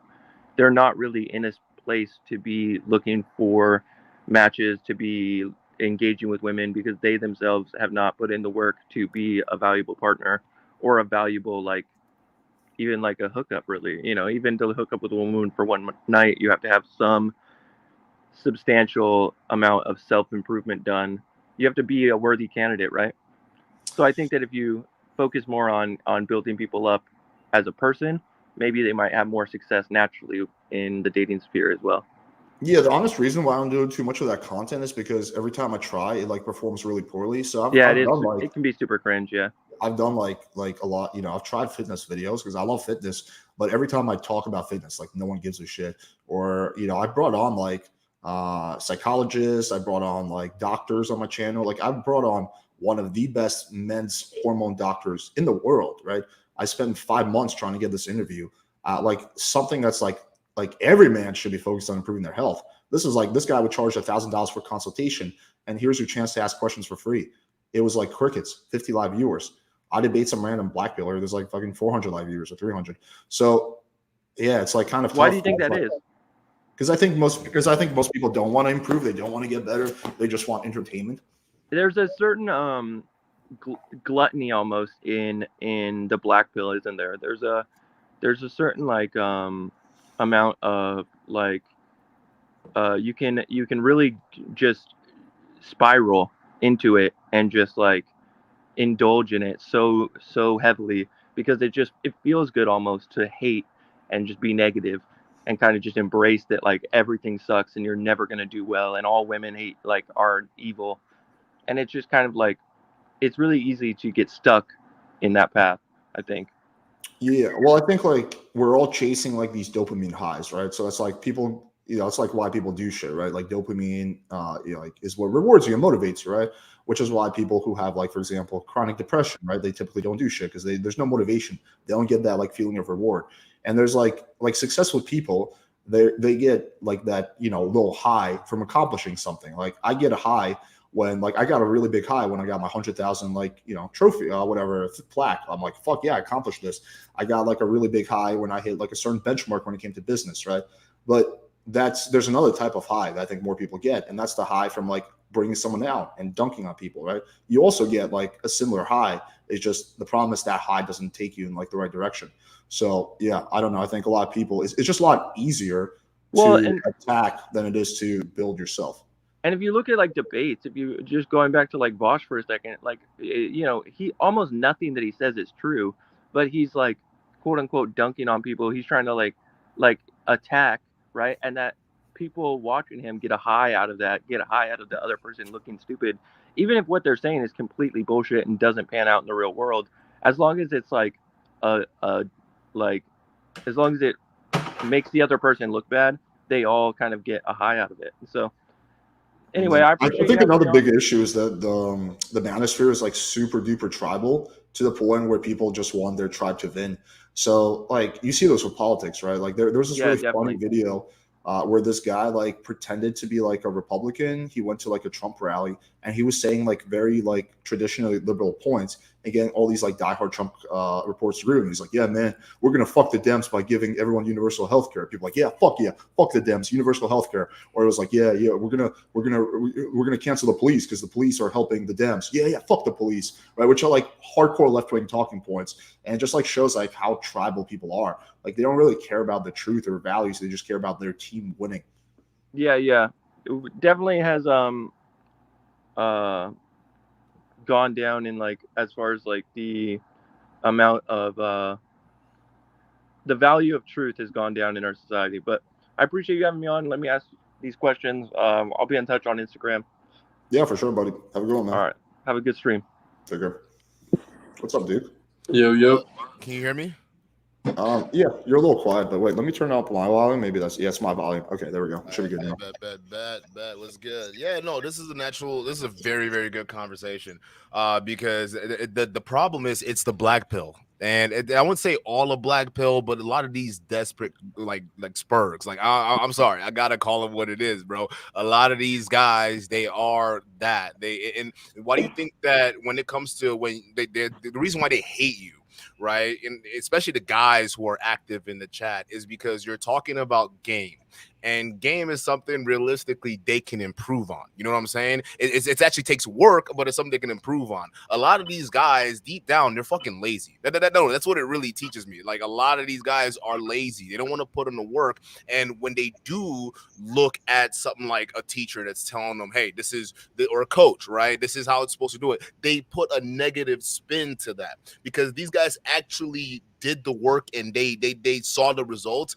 It completely transformed their life. That's why like they try so hard. What was that comment? It says what? It was just illustrating your point. Game doesn't count if you're listening. And that's the thing though, because a lot of these guys, it's the easy route. They want to take their easy route to get to where they need to be, and it's really sad. So when they see performances like this, when they go up there and they see it, and that's why a lot of these guys they like to criticize and do all that stuff because realistically, they don't even have the balls to do it themselves, nor do they even want to. A lot of them are just comfortable being where they are, right? And the hatred where it is, they love that shit. So it's crazy. Yeah, so okay, here are my thoughts on this. First of all, I find the concept of I think astrology is bullshit, right? I think there's no value to astrology at all. That's why I never watch astrology channels, right? Why would I watch in something I don't believe? So it's like if you don't believe in game, then I don't know why you would watch like dating advice type of stuff. Like it boggles my mind. Like I don't know. Like yeah, like I don't believe in fucking witchcraft, right? So I don't fucking follow like TikTok witches. Right? Like why I don't, it boggles my mind how I could watch like a 4-hour thing about something that I don't believe in, right? So I find that kind of interesting. Yeah, I don't think it's just black pillars though. I think they might be more of them than the other communities, but honestly, there's bad actors in the red pill community, there's bad actors in the pickup community, there's bad actors, a lot of bad actors in the blue pill community. I think there's bad actors in every community. I just think the black pill's worse. Like, cause my whole channel is like criticizing a lot of red pillars. That's actually where a lot of my channel focus is on, right? But the black pill, they're the ones where you see a lot of this vitriol, a lot of this anger. And I don't know. I'm not even sure if they're angry, but even the way they communicate and how they just talk to other content creators or even communicate with each other, it's pretty damn vicious, bro. It really is, and it's kind of sad because it's like, what the fuck is going on in your life that you have all the time in the world to really be invested with this, right? And it's just not even because in a red pill community they do get toxic, but realistically, I've noticed as soon as you leave some of them alone or you don't, or you lean into some of that stuff, they're right back on it. And as long as you're on point, a lot of those guys are willing to like hear you out and like move things forward. But like it wasn't until you start dealing with a lot of these black pill guys, like that's when the relentless shit comes to put like it comes in. Even when you're right, they will still try to figure out a way that you're wrong. And that's the problem. There's no like, hey, all right, fine, he got me. Yeah, I changed my mind. No, like even when you see the clear speed date where looks clearly does not even, you could be a good looking guy and you still get the no. They would still make up some kind of excuse for why the girl did that. Oh, well, her personality sucks. She's dry. Whatever the hell. They just can't accept reality for what it is. Yeah, I mean, I think to be fair, there are like some black pillars who are very good faith and they are good actors, and they just be people who legitimately believe in this stuff and they're very good faith. So I don't think it's like the whole community. No, I'm talking. No, I'm not talking about the whole community. I'm talking about the ones that are in your chat, like some of the ones. Like no, I'm specifically referencing this group. Whoever these motherfuckers are, because I recognize some of these fools before, right? Because when I used to do black pill debates a while ago, right, I would notice a lot of these motherfuckers will filter in and they will turn that shit toxic. It's crazy. I'm talking about whoever is in your group right now, like some of these guys in the chat right now. I mean, and some of them aren't even here. Some of these guys over here are like they're probably good, but I'm talking about when you do the speed dates, it seems like that's when they really come out of the woodworks, like the real nasty ones. They just come out and it's like, damn, where are y'all coming from? What is going on in your lives? Like the debate you had the other day, like the guys who are siding with them, you guys are siding with the guy who doesn't have a cell phone. Like that's an automatic L in any person's life. Like you go in the real world, that's an L. You don't have a cell phone, like well, you have a job, but you can't afford to pay for a cell phone. How are you gonna go talk to girls? How are you gonna get number? How are you gonna do anything? You can't even drive for Uber. You can't even do fast food or delivery apps because how are you gonna get an app on your phone? What phone? And then you guys are sitting here supporting a guy saying he's winning. He's winning for what? This guy's a loser at the end of the day. He can't even afford a cell phone bill. That's crazy to me.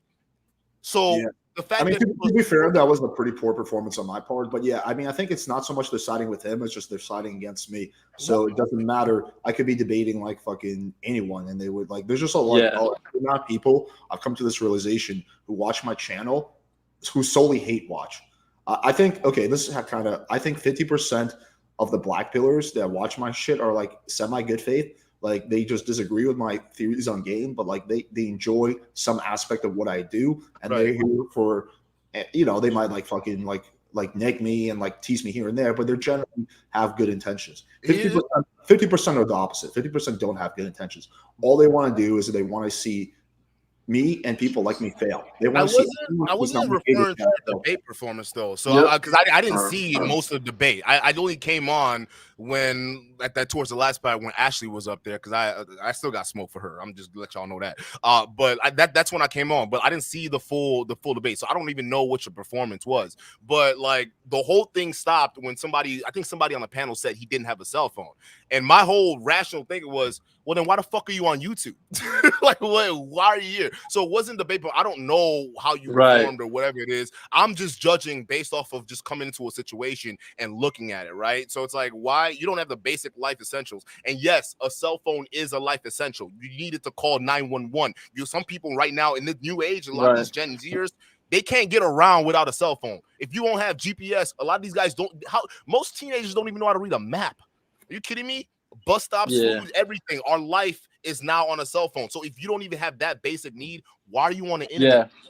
So it doesn't matter. I didn't see the debate. I'm sure your performance could have been either or, but I just thought that was very, very odd. You're coming here with this, and he was talking about your girl too, which is like you have no right to be talking about girls right now if you don't even have the means to go talk to a girl. You can't even get a phone number.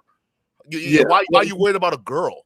I don't understand. There's a little bit more to it than that also, because he said he's been on 20 dates in the last year and he's had sex with 0 of those girls. So this is clearly a guy who's not successful with women. So it's like he's like, oh, bro, I would never date girlfriend like you. Bro, you couldn't get my girlfriend. Like you're not. It's like a homeless person like criticizing someone who's middle class for not having enough money. Bro, you're a brokey. You can't afford a private jet. Well, dude, you live in a box. Like, I mean, it's like if someone who has like a really hot girlfriend is coming at me and saying your girl is not that hot, I mean, even though I would disagree with them, like I think that's like, okay, well, like we can have that discussion, I guess. But it's like, but it's never that. It's not like people who have hotter girlfriends who are attacking my girlfriend. I've never seen that happen. It's guys who are like not having sex at all. They don't even show their face. Yeah, and you know, it's always the guys who don't have who don't have any experience at all are the loudest motherfuckers, right? And they're the ones that don't understand. They'd be like, well, one of the common ones that I would see is like, well, how are these guys able to stream every day? Or if you guys get so much girls, right, and you're supposed to be a coach, why are you streaming every day, Alex? Right? You're supposed to be a dating coach. Why are you on? I know, right? Well, it's a Friday night, dude. Why are you up here? And it's like, are you stupid? Like, do you realize that? Like, it's just funny crazy hearing that, bro. Yeah, I know. I don't understand how he like. No, I was just gonna say, like, so how does he film his videos? He just has a camera. He has no phone. Was use an iPad because he has those like freaking videos he makes about you. So it's kind of weird. I think he said he had an iPad because that was the first question. So he does it all on the iPad. Okay. Yeah, I was like, how are you even streaming? Because I thought he was lying. I part of me thinks he's lying because there's no way you don't have a cell phone, bro. Like, come on, you gotta be. I think he's got to be trolling me. He's trolling. No, he's not, dude. Because in the past I was like, yo, dude, because we were always emailing. I'm like, yo, dude, let me get your number. It'll be easier to just talk over text. He's like, I can't. I'm like, why? What's wrong? Don't worry, I'm not gonna dox you. He's like, no, I don't have a phone. I'm like, Jesus fucking Christ. Oh, damn. This is funny. Natty it's suicide open relationship that's troubling. This conspiracy theory like refuses to go away. So like the offer, it's a running challenge I will have to anyone, is let's put some money on it, $5,000-$10,000, and me and Natty will both do a lie detector test. But if you win, then you get a lot of money and you get the pleasure of me looking like an idiot. In fact, I'll like increase the odds. We can do 10 to 1. So if you win, you get $100,000. If I win, I get $10,000. So I'll put 10 to 1. I'll put the odds in your favor. But no one seems to want to do that challenge. So it's like kind of like this cringe conspiracy theory refuses to go away, that like my girlfriend's like cheating on me and like whatever, which is like beyond absurd because like Natty's like ultra loyal. So I don't know, man. Like, see, but that's the part of the lack of experience. That whoever that guy is probably doesn't have any relationship experience or any long-term relationship experience. Like that's definitely not. Like literally, if you've been in a relationship for a long time, people do different things, bro, to keep that shit new and interesting. And if you've never done that before, well, I guess you're either in a situation where your girl left you for another dude, or you just don't understand how long-term situations work. And I don't know your situation, Alex. I don't know how long you and Natty's been together, but it seems like, I mean, you guys have probably had a talk about this before you even got into the situation. So there's no, if Natty says that she doesn't have a problem with it and she's consenting to this, why is it any of y'all business? I don't know. There's like this weird obsession with my girlfriend. Also, him getting like again like this idea is so funny that people that I'm being cheated on. Again, Nuno, let's do a challenge. Let's put several $1,000s on it. We'll get my girlfriend a lie detector test. Open challenge for anyone. I'd be more than happy, but there has to be some kind of incentive in it for me. See people saying, "Why don't you do it for free?" Well, because it costs $800 Bro. a lie detector test. So I'm Lie detector max and waste like half a day of my time for nothing. No, like whoever's doing this challenge, if you're making the claim, then you have to have some skin in the game. They're broke. Fact. Yeah, That's why they want things for free. That's why they penalize and they hate people that charge shit. Because a lot, bro, y'all niggas are broke. That's just what it is. You have to be broke, dog. Because it doesn't make no sense. Because I'm like, bro, even if somebody's giving me something, like here's the thing for the men on the panel who've actually paid for value, right? If someone's offering you really good value, to me, I'd feel bad just like taking it for free. I'd want to give you something for it. I want to give you an exchange for the value. It's just crazy. You think you can go around the world demanding things for free, bro? That's a broke ass mentality. Nothing is free. That's the law of the land. Hey, shit ain't free. Not even your freedom is free. All right. Well, I'm glad you're honest about it. I do find it really funny how you watch every single one of my streams just like that's just like you got a lot of time. There's so many haters in the chat, and they all never come on. They'll just talk shit in the comments. That's all they fuck. A small percentage of them win. Most win. Same fucking thing. But I just the part that boggles my mind the most is the idea of watching a 5-hour stream of someone that you hate. Like, there's a lot of content creators they're weird. Don't watch their shit. Like, I could never imagine watching a 5-hour stream with someone I really don't like. Like, why? Like, why? Well, because he probably they're just weirdos. He's got low pH. I don't know. It boggles my mind. Yo, come on, buddy. Let's have a discussion. They typically never want to come on. Facts. Is this the real Stefan? No, this is Looks Pharrell. What's up? Boomer Pharrell. What's up, buddy? So you've been talking a little bit of shit. What's going on, my man? Did I like fucking upset you or something? That sounds like Alex, for the millionth time, when I call you a blue-pilled simp, I'm literally kidding. I thought that was obvious, but I guess not. Okay, Yeah, you're good, man. There's so many people who call me shit that I like lose track of the people who are kidding, the people who are being serious. Yeah, no, it's fine. No hard feelings. I've argued with Ganstar before, but I feel like overall, I think I agree with him in relation to like dating coaches and stuff. I'm just not as extreme as him because I think game exists, but I just think that it's massively overrated. Do you think $100 is a ripoff or a photo shoot? I didn't see the whole I didn't really care enough to watch that part. But I'm in Philly and I don't think the prices here for stuff is similar. Like, I don't know if photographers up here charge what they do in Miami, so I don't know if I could give like a fair assessment. Photographers in any city in the U.S. charge several hundred. It's insanely rare. Like, no, I've done countless photo shoots in different cities. Typically, it's like between $300 on the low end and $1,000 on the high end. Yeah, I've never seen anyone do a photo shoot for 100 or 200. Yeah, I don't know, because to the Ganstar, I think he used to model or something, so I was just trusting that, but again, I didn't really give a shit about that part of the debate anyway. But yeah, I don't know shit about photography, so.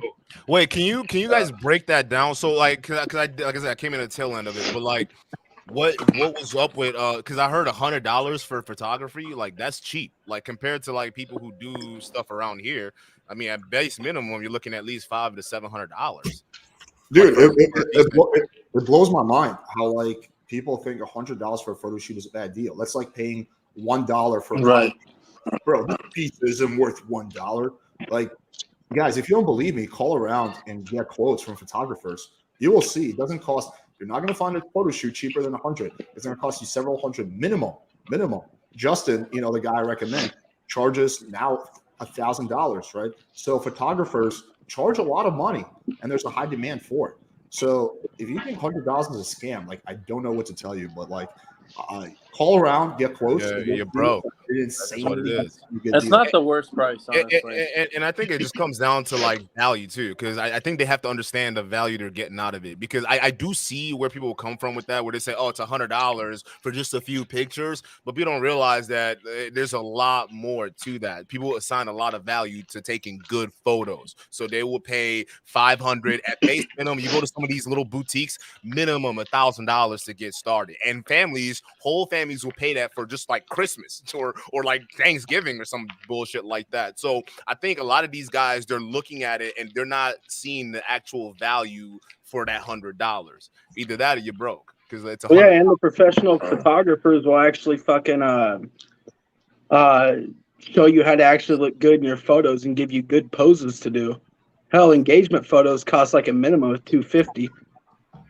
Dude, yeah, like I don't know, like this. I've done a lot of photo shoots, and it's never been okay. I've had some free photo shoots, but it's only free because of like my cloud and the people want to tag. So I have had some photographers reach out to me and say, "Hey, I will do a photo shoot of you because if you give me a tag and you make a video about me." But that's something that's very exclusive to me. That 99.9% of people can't do that. So like to me, it's like beyond absurd for me to be attacked for offering a really reasonably priced service to people who I have constantly people DMing me asking me, "Hey, who do you recommend as a photographer?" And the one guy I recommend charges $1,000. A lot of people can't afford that. So, okay, well, if you can't afford that, there's another guy who is a little bit less experienced who will charge $100.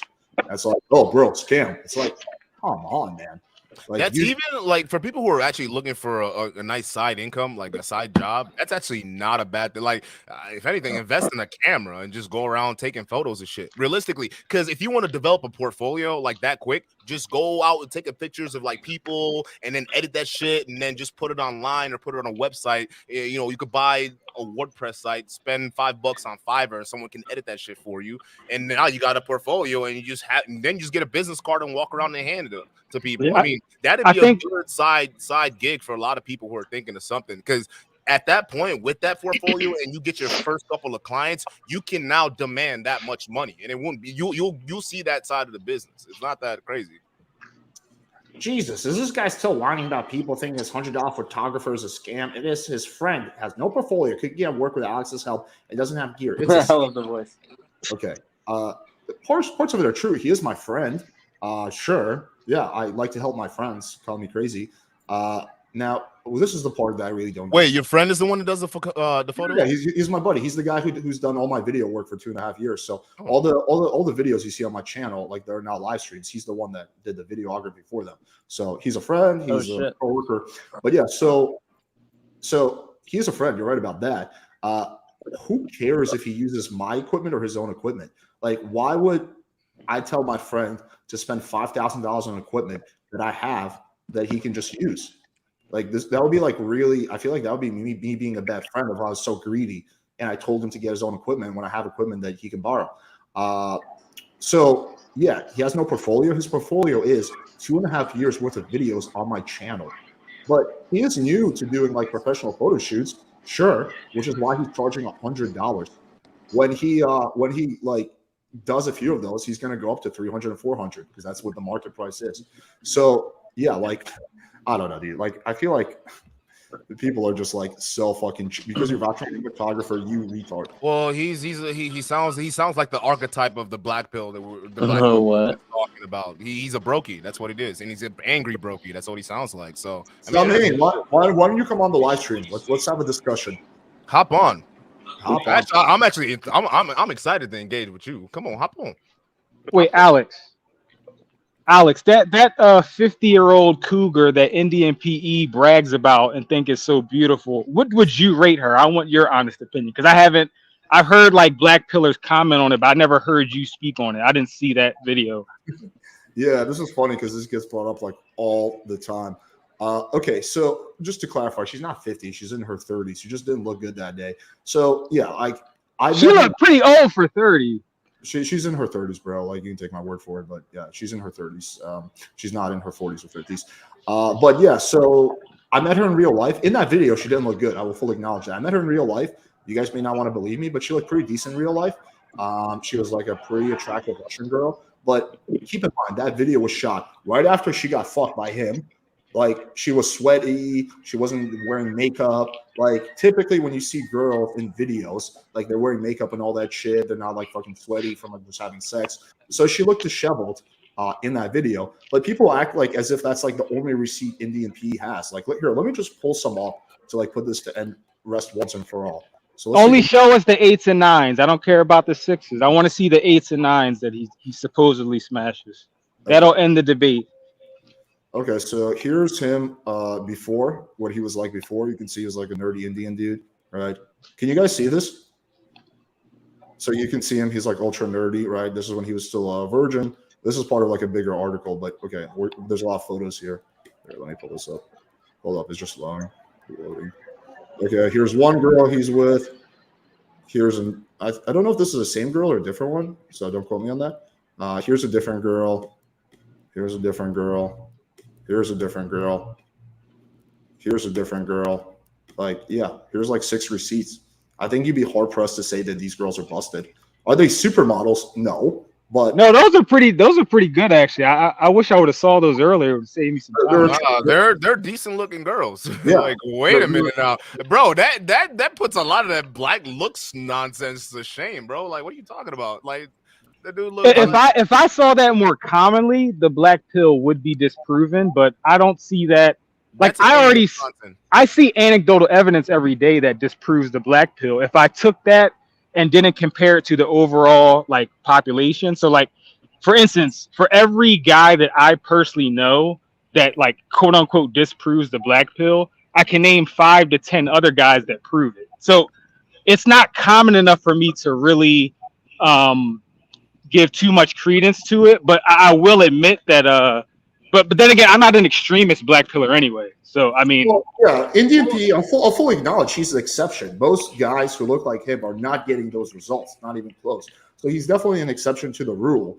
A big part of my message is that you can also be an exception to the rule. Like, why do you want to be like the average person? Or do you want to be like better? But it's like the hardcore black pillars. Like, look at the comments. These girls are all ugly, right? From a guy who probably doesn't. Bro, that's the archetype I'm talking about. These guys, oh my God. Hey, MH, you are exactly what I'm talking about. You will look proof in the face and you will still deny it. Like, oh my God, y'all are just angry. That's what it is. You're broken, angry, and sad. Like, how would you just look at it? And Alex, what do you got to clarify what you mean by exception to the rule? Because you did show a photo of him where he was like nerdy, but it seems like he went through a lot of transformation. So wouldn't you say that like he built confidence over time as he practiced his skills? Would you say that? I mean, the amount of cope I see in the chat is like insane. Like I will never. There's no amount of receipts I could show to those people to get them to like concede that maybe IndianPE actually does well with girls. I could show a video of him fucking a girl, and then 9 months later for giving birth to his son, and it's like, bro, it's clearly staged. Like that's not a real kid. When I say he's an exception to the rule, I mean that most Indian guys who are bald are not getting laid. By the way, he's not 5'4", he's like 5'10". He's like my height. No, but like, what did he have to do to get where he was to where he is now? Massive. And is that something that could be replicated amongst other people that look like him? Yeah, so other Indians guys, can they do the same thing that IndianPE did? Yeah, it can totally be replicated. It's just really hard to work. Like his journey was like really hard. Like he lost his virginity when I believe he was like 25 or 26. He spent years going out consistently with getting 0 results, maybe the occasional makeout. So massive amounts of effort, having mentors, learning from people who are better than him. And he would like, you know, like with one of his mentors, I won't say his name, but one of his mentors, who's someone that's like a mutual friend, he had to like literally do errands for him to be mentored by him, right? Because you have to offer some value. Like someone who's good with girls isn't just going to help you for nothing, right? You either have to pay them money, or you have to be their friend, or there has to be some value exchange. So he would bust his ass to get like dating advice from people who are better than him. He consistently went out for years. He worked on his fashion, worked on his style, worked on his mindsets, worked on his fitness, worked on everything like for years and years. So it can absolutely be replicated, but it's hard. It's not easy. It wasn't an easy journey for him. Not at all. And that's the point I was trying to get to earlier when I was saying that a lot of these guys who still look at a story like that in the face and deny it. These guys, it's the work that's involved when it comes to transforming and changing yourself, right? Doing a mental change, physical change, a style change, a swag change. That's a lot of work, and a lot of these guys, it's better to just hate than actually put in the effort. That's why I just found interesting. It's like, listen, you got a point. Like, it looks would definitely get you your foot in the door, and it'll give you a really long rope to fuck up, right? But realistically, if you want to do your best to even the odds, but one thing I never really understood is why don't you just put in the work? Like, you say go work out, and everyone's like, oh yeah, just go lift, bro. That's your only advice. Okay, go get confident. Oh, just be confident. Well, yeah. Well, like, it's like, and the crazy thing is, it's like, yeah, have you ever not gone out and forced yourself to talk to people and have a conversation, right? Build up on those skills so you're confident in how a conversation can flow, right? Because that's how you build confidence, through experience and knowledge. That's what it is. So if you aren't willing to go out there and build that experience and actually immerse yourself into the conversation, it doesn't even have to be like going and approaching a girl. It could just go up and have a random conversation to kill that approach anxiety. The one thing I tell people, and especially when I was back in sales, like I tell people all the time, I'm like, listen, people out there in the real world are more afraid of you than you are of them. So like when you go up and you actually initiate a conversation, they automatically look at you and they put you in a leadership position because you're willing to start something that most people, if you go out in a public place, they aren't willing to do, because a lot of people, they don't like to approach or talk to strangers like that. And not only that, actually have a smooth conversation. Yeah, but like look at the cope from like somebody, like we just showed like 6 or 7 photos with attractive girls, half of them in the bedroom. Like, you can make the argument that the ones where he's like in public, maybe that was just a friend. You can make that argument, but like if you're laying in bed with a girl who's naked, like I don't know how you're going to argue that that's like a bad receipt. But it's like, how much did he pay them? Or then we got shit like this. IndianPE gonna say he paid the girl sake pay, so you can never win the space. Yeah, that's very true. From sub 5 to player. It's ridiculous, and these are like the people who like will never come on for a debate, or typically never. They won't show their face. Yeah, they won't show their face, and they're typically the guys who needs like the help the most. But instead of like actually like trying to, I don't know, like learn from the shit. Like, hey, we have this fairly unattractive Indian guy who, you know, is doing better than the vast majority of like average white people. Like, what can we learn from this? It's just like, nope, he must be a fraud. Well, Alex, I want to give him credit, because IndianPE I argued with him. I think he's an idiot, but I'll give him credit that the receipts are pretty impressive, and his text game is still trash. But I'll give him credit for, you know, getting those lays or whatever. But my problem with him is using him as a case study is still not the greatest argument for game being a solution, because his game is still trash. We've objectively seen that his game is trash.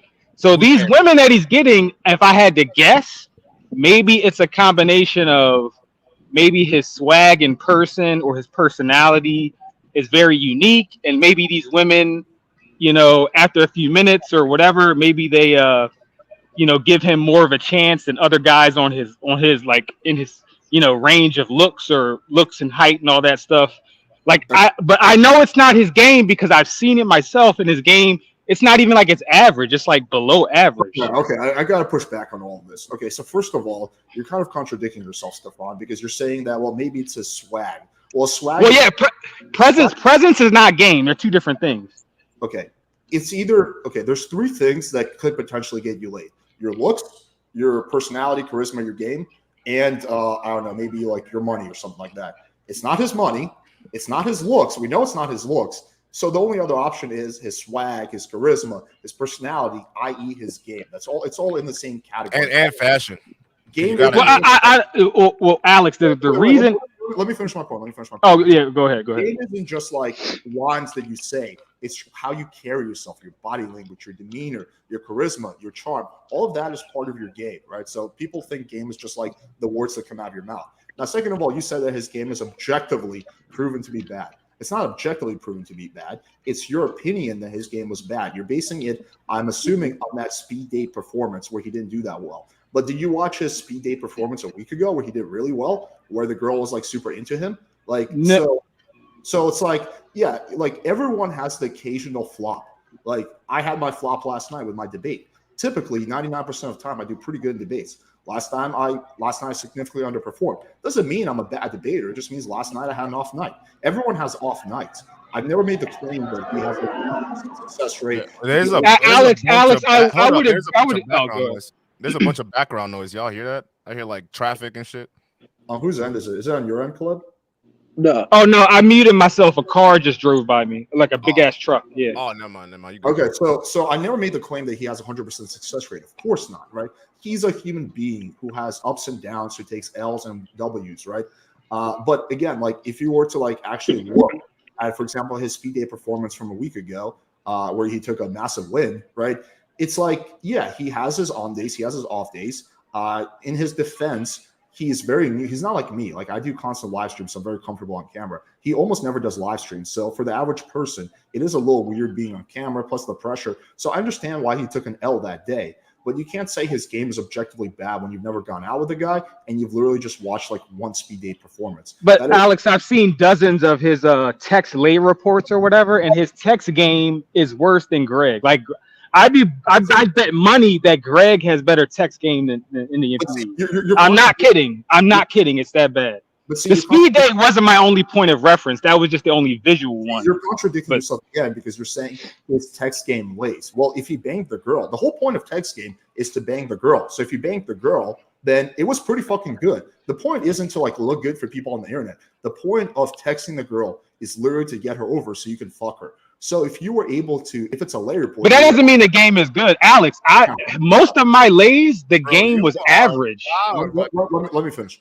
So if you accomplish that goal, which is the only goal of texting the girl, is to get her over so you can fuck her. If you accomplish that goal and you accomplish that goal consistently, and it's clearly not your looks that's doing the trick, we can all agree that he's not a really good-looking guy. So if he's able to consistently, despite not being a good-looking guy, get girls over and have sex with them, then the game is probably at least pretty fucking decent because that's the only goal of game. Everything else is irrelevant. Everything else is irrelevant besides whether you accomplish your goal of getting the girl or not, and whether you can do it consistently. And if he's able to demonstrate that he can do it consistently, then I think that's the main thing that matters. And whether like it looks good to the outside perspective, I think is irrelevant. All that matters is whether it looks good to the girl or not, whether she's down to fuck you. Well, in terms of efficiency, I get it. Whatever wins with the game wins the game. But what I'm saying is a lot of his text game, I couldn't even explain how the girl, like, because again, I'm not in there in real life. I don't know what, like, again, maybe the girl thinks he has a unique personality. Maybe it's a lukewarm thing. Maybe he matched with her and they had friends in common in their social circle or social media. Like, I don't know what other factors got those girls to accept him. But what I'm saying is his text game was so cringe, I couldn't even explain how it worked. Can I ask you a question, Stefan? The thing is, Stefan, is that you're not a girl. So why would you be attracted? Like, yeah, I understand how to you it doesn't appeal to you, but you're not a woman.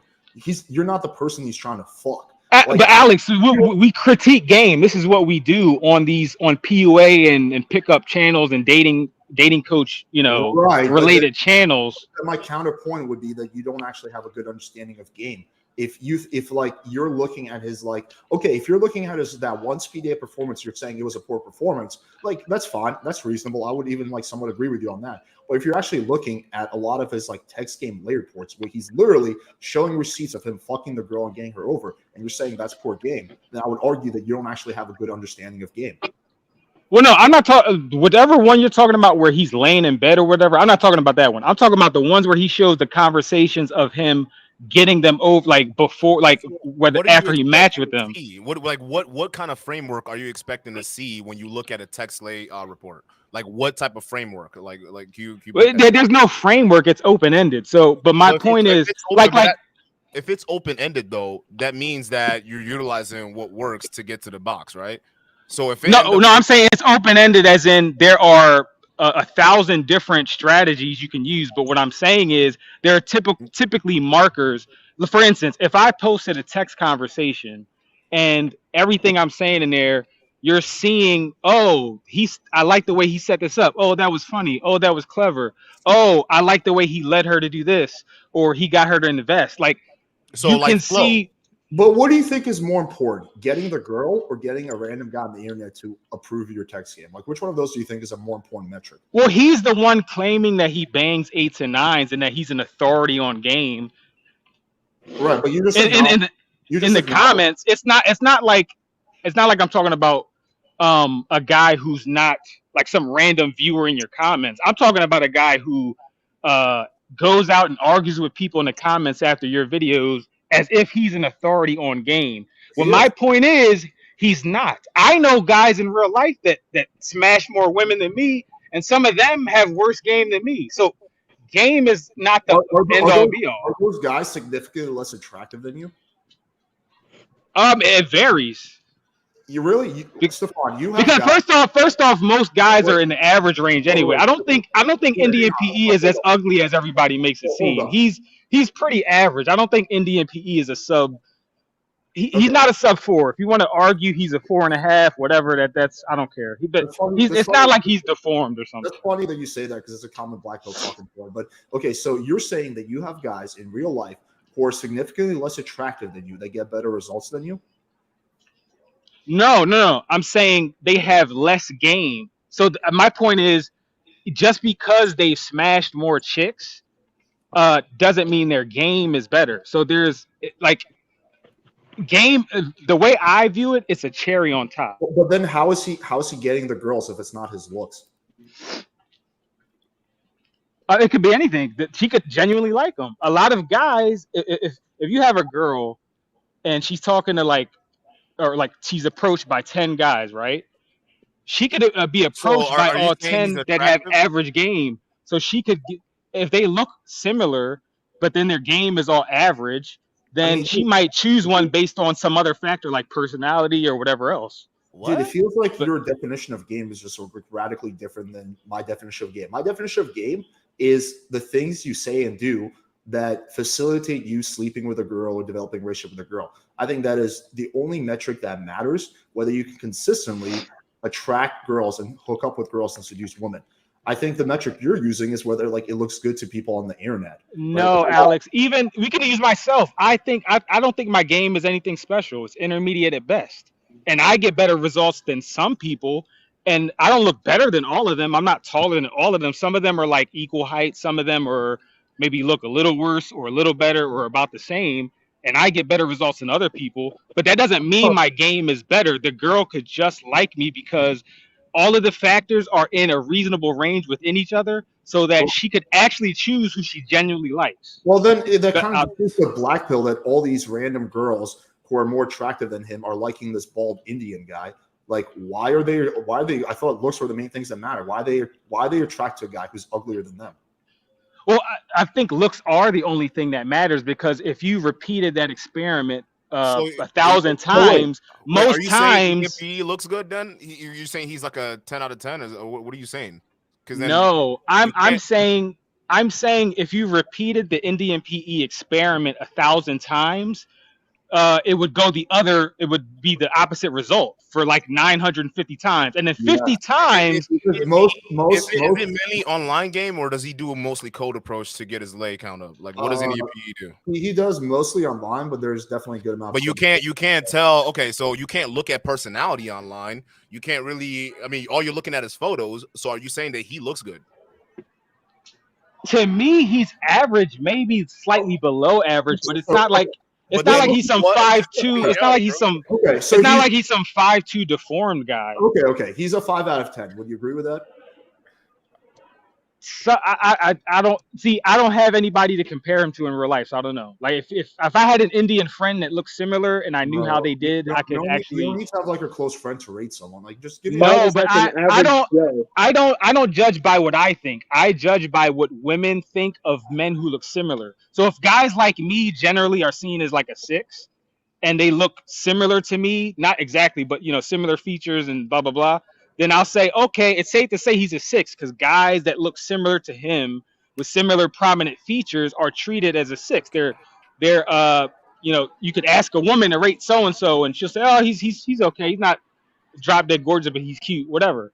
But I don't really know any Indian guys that look like him. Like I don't, I have like one. But like, why don't you just compare him to you? I mean, what have you rated? Just first of all, I think guys rating guys, that's kind of weird, bro. No, it is. I shouldn't be worried about looks. No, like I agree with Well, that. that's what I said. It doesn't matter whether you call him a 4.5, a 5. My point was he's somewhere in that range of like either average or slightly below average. Because his height, again, his height is not bad. His height is like he's what, like 5'10". Yeah, he's average height for a man in the US. Yeah. Okay. So the only thing holding back is really the bald thing. Okay. That's really, yeah. Well, he's also Indian. He has an accent. Okay, so let's just assume. I think what Alex is trying to say is to save a battle of semantics. Let's just call him a 5.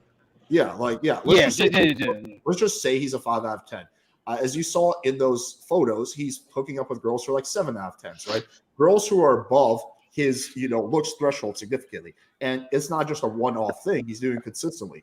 So, according to the black pill theory, there is no way a guy who's a 5 out of 10 should be able to get with a girl who's a 7 out of 10, right? Unless he's like paying her money or something. IndianPE is not doing that. So that shouldn't be happening. So if it is happening, if based on the receipts I showed you, and there's a whole lot more, by the way, I just can't show them on YouTube because they're you see titties and whatnot.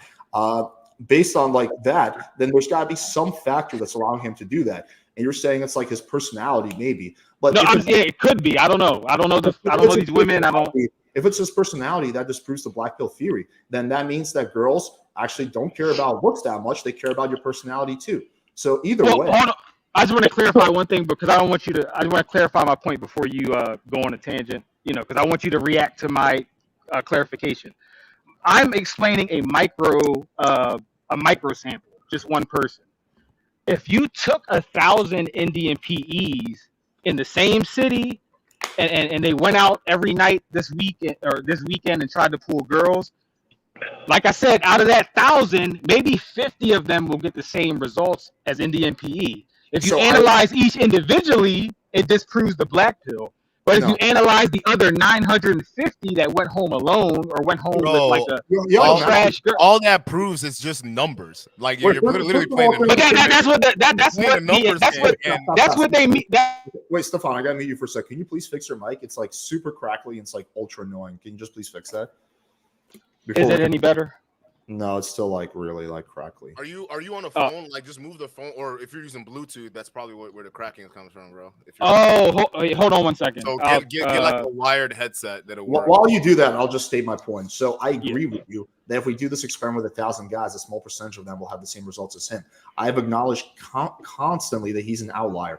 Most Indian guys who look like him are not doing nearly as well as him, right? And there's a variety of reasons for that. Absolutely. Is it harder for him than it is for me? Yes, it is. He has to put in more work than someone like me would. And I would have to put in more work than like someone like who's like a Chad would, right? Of course, looks matter. But he is an outlier because he has dedicated a massive amount of his life and effort to going out and improving his social skills and his game. Vast majority of people are not going to do that. Like, it's a very rare that someone dedicates like years of their life to taking L's to overcome their social anxiety and like all their social issues to actually develop really good social skills. He's an outlier. But however, if we were to do a different experiment where we take guys who spend years doing exactly what he does, who put in all the same effort that he has, and the results would be totally different. And you would see a lot of those guys being successful too. The problem is that if we take 1,000 random guys, very few of them have actually done what he does. Like, it's pretty rare. So I will fully acknowledge that he's an outlier. But the point I'm making is that other people can be that outlier too. It just takes a lot of work. Mm-hmm. Is my mic any better or no? Yeah. Okay, so the thing is, at least the black pillars then aren't the most extreme, just ridiculous caricatures of black pill. What they're saying when they say the whole outlier thing, and I'm glad you agree that he's an outlier. Of course. They're saying that when they look at the mass of society, so not just some micro sample of one guy in a small group, when they look at the IndianPEs across their entire city or people who look even worse than him, they're saying that, hey, I can pick out one or two of these guys that are the exception, but every time I pick out one or two, there's another 18 or 19 that are failing miserably, regardless of if they're confident. Okay. Or but don't you agree that you have to practice to a certain degree to get some level of success? Because I attribute it to like door-to-door sales. Like you're gonna go knock on a few doors, but at the end of the day, some people are gonna say yes, and other people are just gonna say no. Like you're not gonna be everyone's type. So are you just like focusing in just on the game piece? Because he can go to approach 100 girls in one night, he's gonna get a certain amount no matter what. When it comes to stuff like this, bro, you're just playing. It's a numbers game at the end of the day. Well, it's not just a numbers game. I mean, it's not just, but like if you put in the effort to talk to a lot of people, and I'm assuming if we're just talking about Indian PE as his game is right now, right? If he went out and talked to a bunch of girls, it just comes down to how many girls he's talking to get the number, to get the sale. That's just what it is. Yeah, sure. There's definitely an element of volume to it, 100%. So, like, for example, but as your skill improves, your success rate improves. So he went from having like a 0% success rate to having a 1% success rate to having a 2% to having, you know, a 3%. Now maybe he's at like a 10% success rate. Like 10% of the girls he talks to, maybe he hooks up with something like that, right? It's still going to be way less than 50. Like, you know, no one really gets above like 10 or 15% if we're talking about cold approach, right? Yeah, if like we're going off, like if you're someone who's like Indian PE, you're not an attractive guy, you're Indian, you have an accent, you cannot change that. You cannot change your ethnicity. If your choices are one, saying, oh, fuck, well, the average guy that looks like me is like, you know, is fucking doesn't do well, so I'm not gonna do well, or figuring out how do I become the outlier? Well, what kind of effort do I have to put in? To me, it's like a no-brainer. It's like, of course, I'm going to be the outlier. I want to work and figure out what to do. Anyone can become the outlier. The thing is that most people don't. This is like kind of like, okay, like my aunt had pancreatic cancer a few years ago. Pancreatic cancer has a 95% mortality rate. Only 5% of people who have pancreatic cancer survive, right? But my aunt wasn't like, oh, fuck, there's a 95% chance I'm going to die. And we're talking about something way more serious than like getting laid. Oh, fuck, I'm going to die. She was like, okay, how do I become part of that 5%? So she actively sought out cancer survivors, part of the 5%, and reverse engineered what they did, which a combination of chemotherapy and holistic treatments and lifestyle changes, all that. She put in massive effort and she became part of that 5%, right? So it's like, why would you, but like to me, it would have been the pinnacle of stupidity, even though it would be like kind of expected, but it would be the pinnacle of stupidity if she was like, well, fuck, 95% chance I'm going to die, so I'm just going to sit there and just like fucking die. No, she wanted to become part of the outlier. And guys can do the same exact thing when it comes to this shit. Yeah, most guys who look like him aren't going to be successful, but why not reverse engineer what he's doing, which we're giving you for literally free, and like try to like do the work and become like him? Like, why would you not want to be the outlier? Why just? But the thing is, the other 95% won't. That's black pillars. But they can.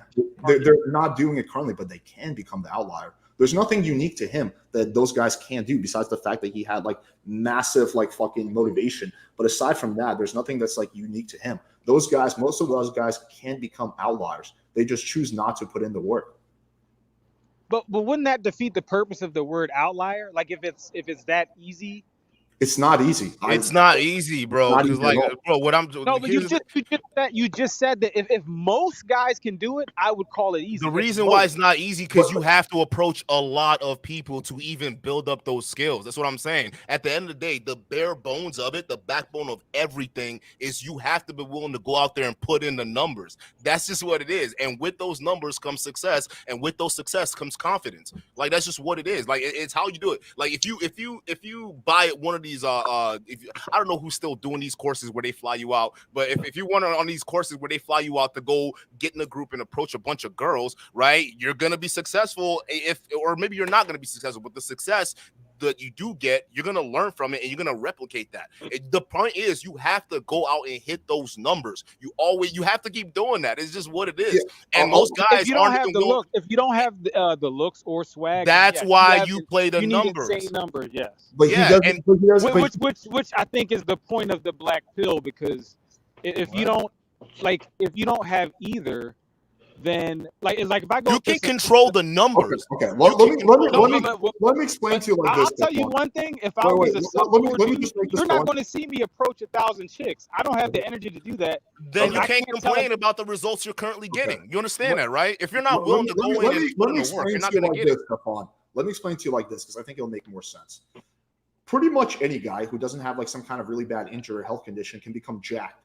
But how many people actually become jacked? Very small percentage of people, but every guy can do it. Every single guy can become rich if they work hard enough, But how many people? Well, no. The Wait, rich stop. one Let isn't me a finish. great example. Let me That's- finish. yeah. Let me finish.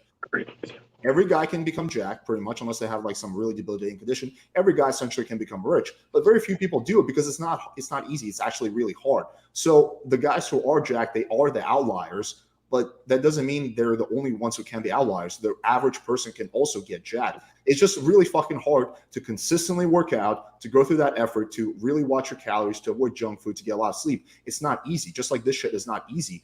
But like it can be done. So just because most guys can be the outlier doesn't mean that it's easy. It's still a lot of work. Like I've never been shy about admitting that. For someone like IndianPE, it's years of work, years. But if you look at it, like if my choice is like fucking, what was his choice if he didn't like learn this shit? Getting arranged marriage to some like fat chick in India, or like that was really his. So it's like, well, I could get an arranged marriage to like some fatty. Or I could like put in years worth of work and then I can have the sex and dating life that I've always dreamed of.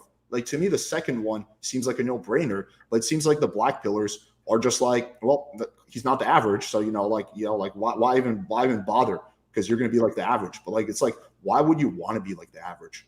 Not even that, but Stefan just kind of proved the point because he just said that he's not going to have the time or energy to approach 1,000 girls. That means it's not that important to you, and that's you. But for a lot of guys online, they are struggling with that. But a lot of them have that similar mentality where they don't want to put in the energy to go invest in going out there and talking to girls. That's the problem. No, Duke, I agree. But the reason I said that was I said that because I can't with a straight face tell a black pill or incel or whatever. I can't tell him with a straight face to approach 1,000 chicks when I didn't even have to do that myself. That's just I can't. Well, because people wait, hold on. Can I say this? Do you understand that like in life, people start out at different levels, right? Even if they're ugly, right? No, socially, there's still different levels, right? And if you want to, here's the thing, Stefan, if you want to equal the playing field or do as best as you can to level the playing field, you have to work twice as hard as the other guy to beat them. There are people I know that would wake up like 2 hours early just to beat the next guy at their job, their coworker. That's how much they take it seriously. I'm not going to be that employee because I'm just going to be able to just go in and work and do my thing and leave. But there are people who they this is their life. This is their everything. This is what their goal is. They're going to go for it. If you're comparing yourself, you who have the privilege to not have to approach as many girls, you can't compare yourself to someone who's not even in the same stature at you. They have to, if anything, you have to encourage them to work twice as hard as you to get the same result. It sucks, but that's life.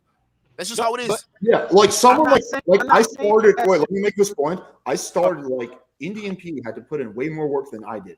It took me maybe 9 months to a year to lose my virginity. It took him I think 5 years, right? I had massive advantages over him. I'm better looking. I'm white. I don't have an accent. And I think I started off I didn't have a super conservative upbringing. So I didn't have any shame around sex. I didn't grow up in a conservative household, right? So I had a lot of advantages, starting off. So it was a lot less work for me. There's people who have a way easier time than I did. There's people who were popular in high school. And for them to lose their virginity doesn't take a year worth of work. It takes a month worth of work, right? So everyone starts at different points. And not everyone has to do that. If you don't care that much about improving your success with women, then you don't have to do what he did. But if you actually care, if your goal is, instead of proving a point to people on the internet, if your goal is to actually have a good sex and dating life, if that's the thing that really matters to you, then I think it's so much more logical to, instead of saying, well, I'm just going to be like the average, is to try to be like the outlier.